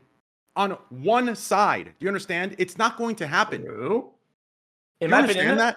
Well, I mean, yes, on top of that, I mean, I'm gonna double glaze because listen, the core concept is live streaming is the future. Okay, all of this is the future. There is infinite value in live content. People are starting to realize that, but instead of doubling down on the, let's say, investment or operations, they're doing the opposite. They're trying to make more money out of it and turn a profit in a growing field that's one tested and will continue to grow. And I think that's a problem. Somebody needs to go on the phone with Jeff Bezos, okay, and say, "Yo, motherfucker, how about give it a couple more years, right? Of more prolific creators for people to create more, to have more passion and have better job security in their field. To do this, it grows faster and bigger. Ultimately, yeah, but ultimately it should not, that decision-making process should not be left up to some motherfucker, in your words, that doesn't know anything about this process, and that's the point. Or, like, dickheads that are fucking 65 years old and still use like a payphone. You know what I mean? Because those are the guys who are at the tippy top. Those are the guys who are making the decisions on what happens. When Jeff Bezos was in that fucking in that monopoly meeting in front of Congress, they were like, they asked him about Twitch, and he's like, "What's Twitch?" They asked him about DMCA and music and Twitch, and he was like, "Twitch, let me go through my notes." You're being a hypocrite. Wait, what? Why are you making fun of the old fucking bones that are brain dead? Instead, sit down with them and educate them.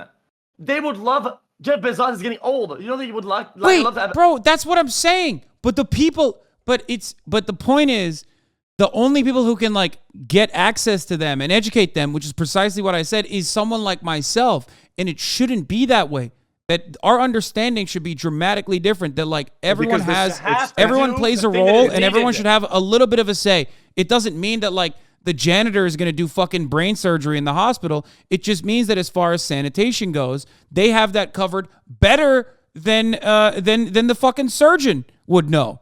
That's the point. And a part of that is about a fairer distribution of profits after all things are discussed clearly. That's it.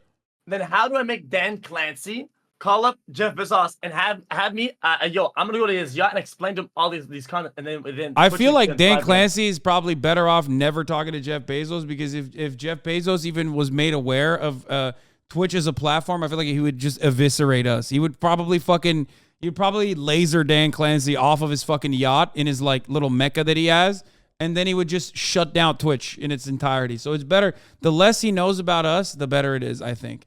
Bro, I could have this grandiose speech. Bro, people need to understand that live content is the genuine future of media. It is a dank, has infinite possibilities in all realms that they can even fathom. Live content. So why are they cutting its legs off before we can start running? By the way, notice how we're talking about Jeff Bezos, even though he's not even the fucking CEO anymore. It's Andy Jassy that's now the CEO. That is, no, remember, that's what's important. Because you know who's making money off of Twitch? Or if Twitch doesn't really make that much money. But you know who's making money off Amazon? Jeff Bezos. Why? Yeah. That motherfucker hasn't been doing shit since he decided to turn this into like an online library system. Bro, I thought he gave half of his shit to his wife. Yeah, well, he did, and then she's now using it on charity overall, which for some reason it still hasn't solved our economic inequality. But again, it doesn't fucking matter. He's still minting. So wait. So who's at the top now? Andy Jassy is now the new CEO of. Who is that? Amazon. Andy Jassy? I think he was on a different part. He was working on a different part of Amazon beforehand. Was he rich? Yeah, he was the Amazon. He was the SVP, the strategic vice president, and the CEO of AWS before that, from 2003 to 2021, which is like the most important product that they have. So that's why they put him that's why they elevated him to the CEO position. Bro, he's not even a billionaire. Bro, Jeff Bezos is like a trillionaire. He can literally fucking fix the world, man. It's way more valuable to talk with this guy to fix Twitch than this fucking guy who only has 300 mil. He's broke. How is he gonna fix it? Jesus, I'm richer than that guy. I'm just kidding. But anyways, realistically speaking, listen, I think at the end of the day, we just need to. Yeah, I think you guys both have I have a lot of money, okay, in comparison to the average person, but I think like your perception is a little bit warped about wealth overall, okay? Like, well, how is he gonna fix Twitch, which is the future of the world? How much money you got? Like 10, 20 mil? You got at least 30 mil in the bank, yeah? No, dude, you're fucking insane. I'm fucking with you. I'm totally fucking with you. Oh. If I had to put a number on it, I'd say like after taxes, maybe like a cool 6 mil in the bank. There's no shot. Brother, you are, six, that's like half of what I have, actually. I've tripled that. I'm confused.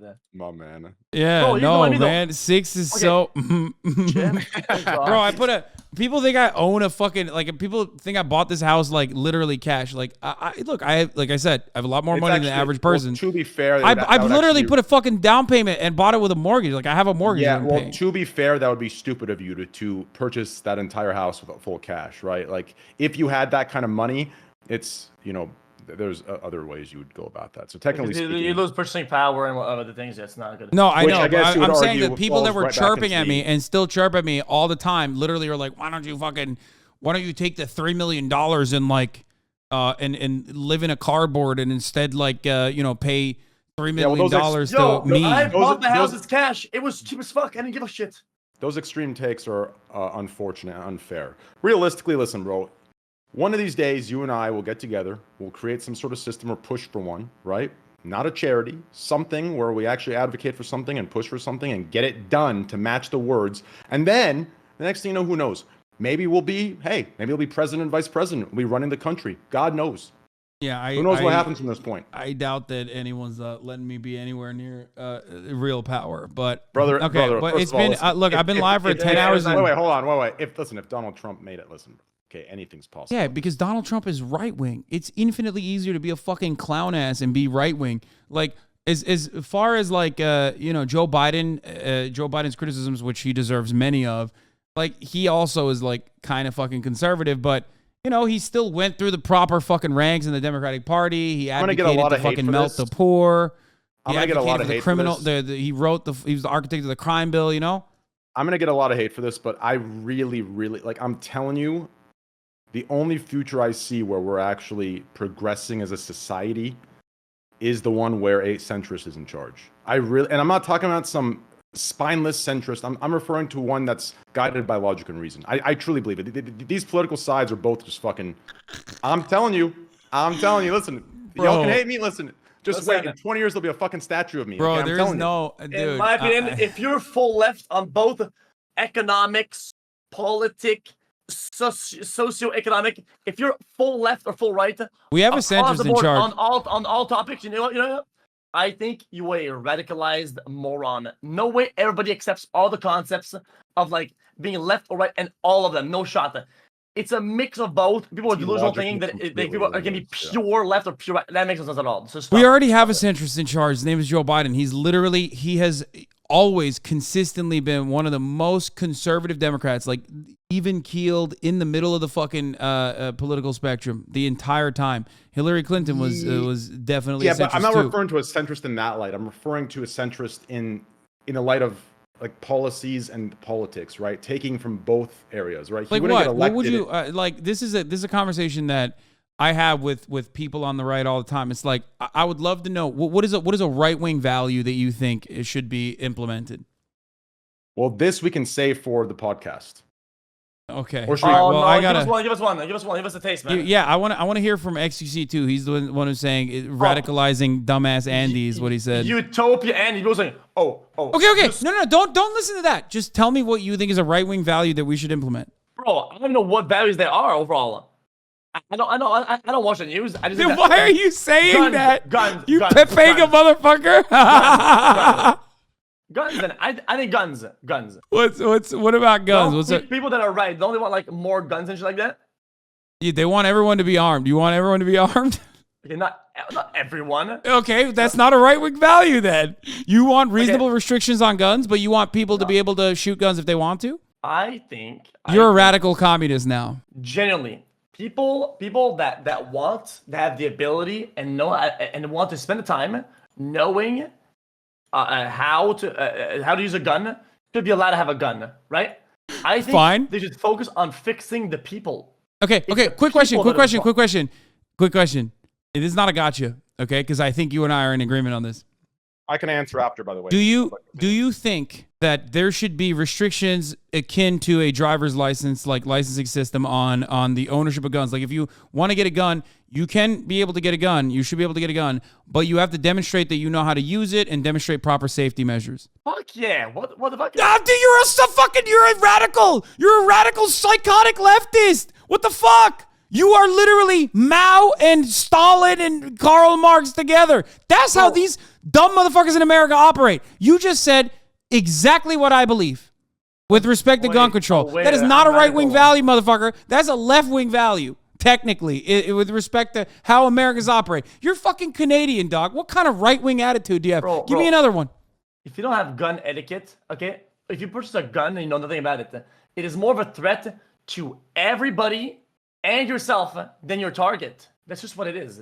You're right, because it's common sense. It should not be a left-right thing. It should be the most understandable thing. And yet it's a left-right equation because people make it into a political issue. You and I are in agreement, and most Americans would agree as well. 90% of Americans believe in universal background checks, but we can't get them. You want to know why?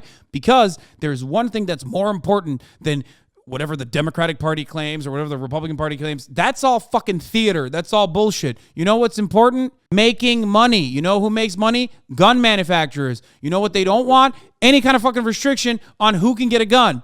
Okay? So they literally play this fucking song and dance over and over again after like a bazillion fucking children get slaughtered at schools where they go, the left supposedly goes, oh, fuck, we can't do anything about this. Oh, my God. And then the right goes, what? Okay. And then the right goes, nah, fuck that. What we need is more guns. We need to arm the teachers. Well, in this case, though, let's stop shaving off the responsibility. The person that commits a stupid-ass act, it's their fault. Let's Wait, what? What do you think? It's not fucking legally liable? Of course. Yeah, of course they should go to jail. Yeah, like if that's what you think. No, I said. You're twisting my words. Wait, what are you saying? The responsibility is the fucking person that does this dumbass shit, right? Yes. I think finding a billion things to blame, it doesn't help anybody. It's the people are brain dead, corrupt, idiotic, fucking Psycho Andy. It's the what is it that I'm saying that is wrong? Okay, you're correct. It is still up to the individual to do like heinous acts, and you're not wrong on that. I agree. Okay, but you understand that like the regulation that we're talking about is a necessity regardless, because no matter what happens, people are always going to do some fuck shit, right? People are always going to be crazy. So what you're supposed to do is at least try to limit the amount of crazy as best as you possibly can. And that's one form of restriction that you could implement that is common sense that a lot of people would agree with. The same thing as like a car, right? A car is a very dangerous thing, right? Sometimes you can even have like a very expensive car that's cut in half. You know what I mean? A car's a weapon. A car's a weapon. Yeah, That's how it is. Car's a weapon. Even if it's half of a car, it's still a weapon. You know what I mean? Yes. Okay. Yes. So how is that a leftist ideology to want people to not be a fucking brain dead, psycho, crazy, fucking double twisted brainstem Andy to own a gun? I don't get it. Wait, I think it's better. Look. I like guns. I like shooting guns. We shot guns together. You know I like shooting guns. Goddamn right. Yeah. Okay. So I just think that. Give me another one. No, wait. Listen. Let me, instead of getting into these controversial topics, like. Okay, give me a right wing. Give me a right wing policy. Yeah. I'll give you one, and then we'll save the rest. We'll save this conversation for like a podcast, because obviously you're way more like versed in this information.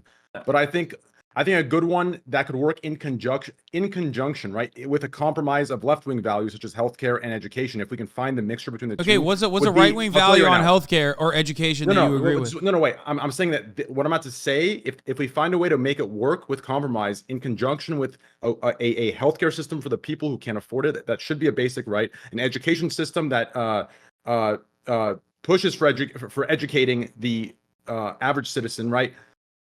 It's none of what you described is a right-wing value. No, I'm telling you, I'm going to tell you the value that should work in conjunction with the left-wing values. So it'd be smaller government and a more efficient government, right? So that would be like a right-wing value.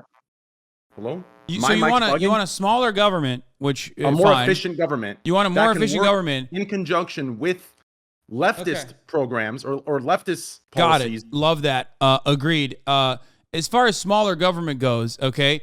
None of these right-wing motherfuckers actually give a shit about smaller government other than deregulation. They love saying smaller government because that means lowering taxes and deregulation. Yes. What does deregulation do? I would agree they don't live up to the value of that. But yes, that feels more like a red herring. Like what I'm saying is, I feel like we should, if we can have that smaller and more efficient government, right? Like reduce the bloating and all the bullshit, right? If we can have that work in conjunction with the systems of government that help the people, buzzing, right? Bro. Am I buzzing? That compromise? Yeah, you are buzzing. I'll reset it right here. That compromise would be a good example of taking a right-wing value, taking a left-wing value, and putting them together, finding a compromise that's efficient. No, what you're describing is like an anarchist formation anyway, but it doesn't even matter, because here's why. Because when you said you want to offer everybody education, that still has to be funded by the government, right? One of the biggest hurdles right now with respect to like educational equality, a middle ground between the two, I think would be okay. But like the issue currently with respect to like educational equality or healthcare equality and the outcomes that people have and the disparity that revolves around wealth disparity directly is a consequence of a lack of regulation for the government.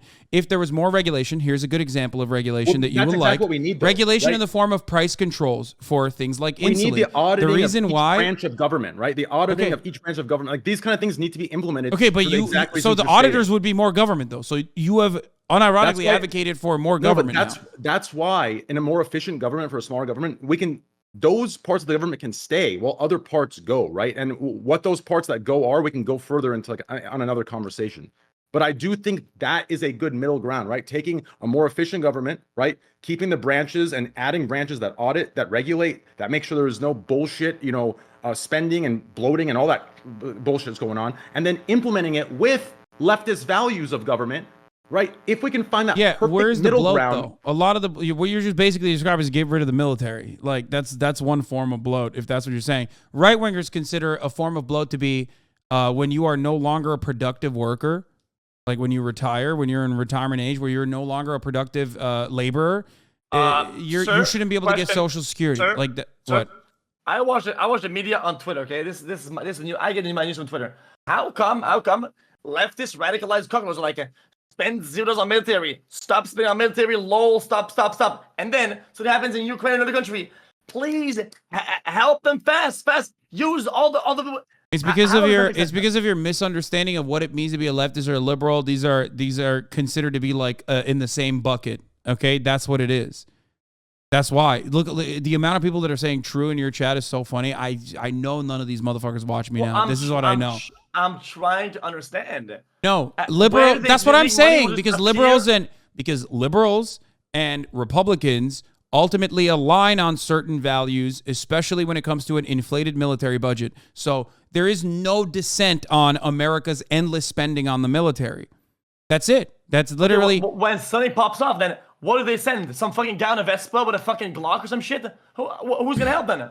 There are very few people. There are very few people who are in support of like genuinely and significantly defunding the United States military. There's none. That's not a real thing. Like most of the New York Times readers who are liberals, like they still absolutely are advocating for still spending as many dollars as possible on the U.S. military, including all the money that you send over to Ukraine. Because ultimately, you know who makes money off that? Raytheon. You know who makes money off that? Northrop Grumman. You know who makes money off that? Boeing. Those are the motherfuckers who are actually making money. It's a self-reinforcing cycle that's subsidized by our tax dollars that we pay for the R&D side for them to make new weapons, and then we send those weapons into Ukraine. We give money to Ukraine to buy the weapons that we fucking... You need weapons. They need to have... I mean, isn't it like it's like the Cold War? They need to have the big weapons to flex the big weapons. Otherwise, some actual guy will actually build a big weapon. It'll be like, well, you guys don't have weapons that are as good as mine? Well, I'm about to fuck you guys over. Boom, and then roll them. What do you think the Cold War was? What do you think going to the moon was? They went to the moon. Why? So they can show, yo, we have air superiority. We can go to space. We can fucking yoink this shit, right? That's what the whole Cold War was about. Are you gonna disintegrate the value of the Cold War? You just described the arms race between fucking like you just described all of our dollars basically being dumped into the military industrial complex. Well, they have no other choice, I think. No, they did it. They let China build a fucking fun fact. One fun fact I'll give you. One fun fact I'll give you about nuclear proliferation. This is not a conspiracy theory. It's like now declassified and very openly talked about. But the CIA openly lied about how many arms the USSR had, so that they could justify additional spending on, defense strategies and systems like that. So like the nuclear arms race, at least on one front, was built around a lie, like an abject lie. So why do people want to purposely be on the low ground then? You want to be controlled by the fact that other countries have more arms and they can control you and they control what you do because they're on the high ground? If they have more shit, then what? GG. Then people that are wrong and have bad ideologies in the world and they have the high ground, then they can do whatever they want, right? Okay. This is a wonderful question. Here's the answer. Okay. Society is divided along class lines, and that the worker in fucking Russia and the worker in the United States of America have literally the same exact interests from their workplace and the way that they fucking generate value and the relations they have to the means of production, which is precisely the reason why, if there were more worker control over these sorts of things, we would be able to, at the very least, start the process of thinking about the world in a very different way that doesn't revolve around made up fucking national borders and things of that nature. And we would also have a mechanism of pushback towards the powers that be, that those who actually do control everything, every facet of society.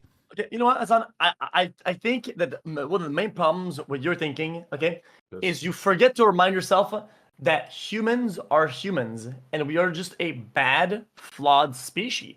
I think you live in a world. I agree. Wait, what do you mean? No, I completely fucking agree. Well, it comes down that you want to reroute every brain's thinking and their core fundamentals of it, even during survival, during development, so that people think in those ways. The reality is, people will default back to not thinking these ways. You remember how you said the boss built the factory? When I corrected you and I said workers built that. When people talk about the iPhone, they're like, oh, you have an iPhone, socialism, Vuvuzela, Venezuela. Workers built that. That is a core principle that has been instilled upon you, when in fact, every single thing that you take advantage of, every single thing that you use has been created through collectivism. Like, many hands have touched every single aspect of your existence, and we don't even take that for granted. We don't even think about that. And that's and the reason why we don't think about it is because capitalism has basically created this social reinforcement that it's actually the capital owners that are the most productive. It's the Jeff Bezos of the world that deserve all the wealth. They're the ones who created everything. That's precisely the reason why you think like everyone is a rugged individualist and out for themselves and really fucking stupid. When in fact, when we get together, even if we have major disagreements on issues, we can still unite on certain values like, I don't know, offering people health care. I'm not saying we're going to fix society tomorrow. I'm not saying that these are the perfect ways to fix society, but I'm simply stating that there are existing examples right now in the world that we can take from here in the United States of America at the heart of the imperial core and basically moved in that direction. And that would genuinely, truly improve the lives of so many people, poor people, destitute people, people living in fucking poverty, especially immigrants. We could do that. We have the capacity. We're the wealthiest nation on earth, and yet we choose not to. You want to know why? Because someone is always trying to earn a fucking tidy profit. Man, you know what you do then? They should go to president. Here's the easiest way to do it, man. You go to the president, and you make a law. You ban wills for one generation. If you die, right, all your money, it just spreads back into the system. I love that. I love what you're saying. They cannot give the money to their children, right? Everybody's back. It resets the playing field back to zero. Everybody has nothing. And you know what? You know what's weird about that? What's weird about that? Everybody has to go back out there in the same rules as everybody else and bust their ass off, man. No, that's that. You're what you're advocating for is actually a great idea. But again, I think Japan does that after 3 generations, as someone was saying in my chat. But yeah, you're right. You're so right about that. Like a fucking hardcore server reset. You know what I mean? Tarkov style. Wipe. Okay. I let me get back at you. In my opinion, here's my slogan: bring back good parenting. I think that most of our problems I have these days, motherfucker, okay, with social media, with other things, is that people are bad parents. They suck ass, and they should not have children.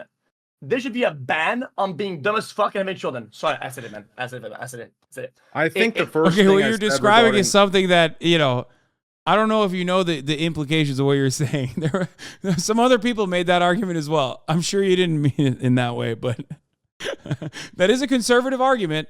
The ultimate conservative made that argument. It's eugenics. It's eugenics. What you're describing is eugenics. Dumb people shouldn't have children. Well, no. Because listen. Listen. People said, listen, I agree with this 100%. Okay. Because I was thinking, okay, I saw some sneak over there. They're like cuties. It's a fucking disaster. Absolute oversight, despicable, dog shit, trash, deviant, garbanzo. Right? And then it made me think, right? If these is at Netflix, produces shows where children are sexualized and they're greenlit by these guys for it to be published, right? What are we to say about parents that let their children, because children cannot make decisions, right? Only their guardian or legal guardian, right? How come a lot of videos don't fucking say no about this? There's a crazy amount, insane, very ingrained in our culture, for people that are under 18 to sexualize themselves on the internet via social media and their posts on TikTok and other platforms. If their parents are their legal guardians and they greenlight and allow them to post such things, what is the difference between cuties and that as a parent? What's the difference? I don't disagree with you. I think it's like I do think it's fucked up. I think both are fucked up. But yeah, I mean, I don't know. I don't know where you want to go with that. I think that children do spend a lot of. I do think that children do spend a lot of time on social media, which is weird for us to be having this conversation, especially you. You're like advocating to eliminate half the fucking juicers from their juice time. You know what I mean? How the fuck are they gonna sit there and watch? But yo, I don't make people fucking go out there and sexualize themselves as fucking. No, that's not what I'm saying. But I do think that like it rots people's brains the amount of time that they spend on the internet. Yeah, but in my opinion, running your brain, right, is fine. In ways that are deviant and also fuel and empower weirdos and deviants themselves is a massive problem. Also, I asked earlier, what are some concepts? I have to pee. You're cooking though. You're fucking cooking right now. I gotta pee. I'll be back in a second. What kind of insane takes did I miss while I was pissing? That was a long one. I've drank more water than I have in so long during this entire thing. I said Kanye was right about the fucking social media posting of his children or whatever compared to Kim Kardashian, even though, but people are so ingrained in society and to their fucking phone screens and they're so terminated online, they forgot what is social media decency and we should be posting at certain ages, and they just completely sidetracked. I think hot take. I agree with what you're saying. I mean, obviously you didn't just say Kanye was right, but I do think that like parents should be a little bit more responsible about like what their children are posting on the internet. Okay, last one. We can have this conversation again at a later date because like I am so tired. It's 10. I've been live for 11 hours. Yeah. You accept the right-wing core value that I gave though? Instead of arguing into it. Smaller government? No, I think that in conjunction with. No, I mean, I believe in efficiency for sure, but like, if we can combine the two, right? If we can bring the leftist, more left policies into play into the government, right, and reduce the bloating, the corruption through audited systems and shit like that, regulations, right? I think that's the compromise we'd make for those two values, right? Does that make any sense? I mean, obviously it is more idealistic. No, we need more. Context. I personally think we need more regulation, what we would consider to be bloat and government interference, corruption, all that bullshit. I think that it would be better. It would be more beneficial if the government had more bloat and more people and more funding to basically deliver the needs necessary. Because small government means corporate control. Huh? That's how it works. That's the part where we make the compromise, right? So but I do believe in making the government more efficient. From both. Yeah. So if we take the good from both of those values, no. I know he's referring to something else. If we can take, right, the good of both of these values of government, right? I Bro, think your mic is going crazy. Jesus, this fucking cocksucking mic. Is it better? Hello? Yeah, it's better that way. You know, there was a guy who believed that the ultimate need for governance could eventually wither away once a transitional socialist state had come to its, I guess, it had eradicated the contradictions. Don't fucking sleeper me, dude. Okay, I'm the one who's supposed to be sleepering. I'm about to go to sleep. Socialism, brain rot. I'm telling you, bro. Yeah. It's brain rot. You're right. Well, in theory, this works, and then in practice. Am I in the middle? No. Socialism is so demonstrably unsuccessful that America had to fucking basically intervene in every country that even wanted to like socialize their natural resources. That's how demonstrable of a failure it was. Go ahead. Ask me a question. What's your opinion on taxing the poor? There you go. Me? No, not you, brother. This X guy. Well, I mean, I think the tax system is pretty good right now, right?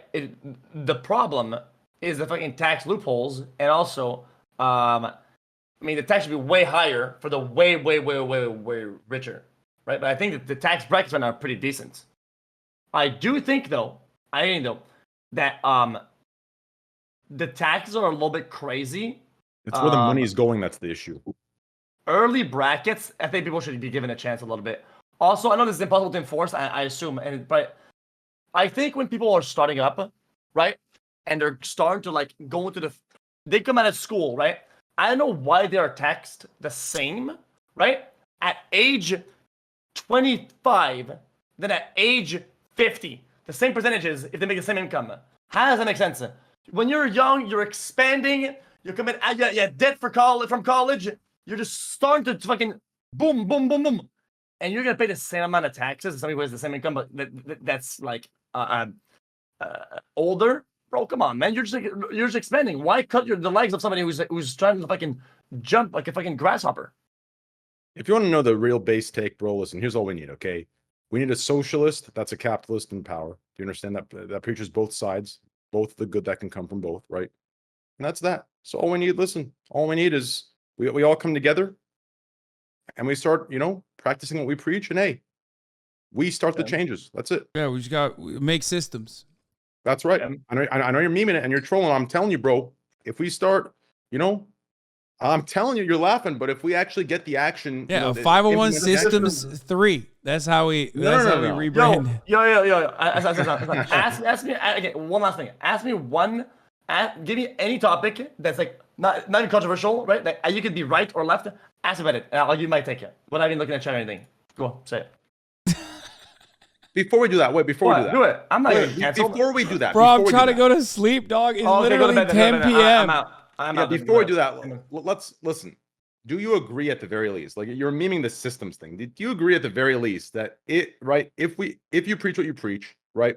Oh no. No, I'm not doing anything. This is coming to an end. I'm just saying, if we listen, hopefully the goal will be we'll come together, we'll start implementing some of the things he preaches, right? Whether it could be us two, it could be him and 3 other streamers, it could be whatever the case. I believe that's what it takes to lead the charge. We just need more action to follow the words, and I think big things come, right? I agree. That's I agree with that. I try my very best all the time. People still yell at me nonstop. So then this leads to this. Okay, we'll find to make it a cute little meme to wrap it up. We'll find some systems in which we believe, right, can lead the charge in some of the ideals that we believe. How about strike funds for the LAUSD? They're striking right now in Los Angeles, advocating let's get together and create a system that will, give them. Currently, there's an ongoing strike that's happening in Los Angeles, where the LAUSD has united alongside another union that actually pertains to special needs staff.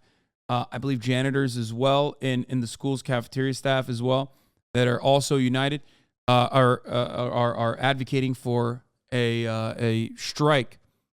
They're possibly trying to put together a strike so they can demand higher wages, not for the teachers themselves, as a matter of fact, but for the staff that also work at the schools.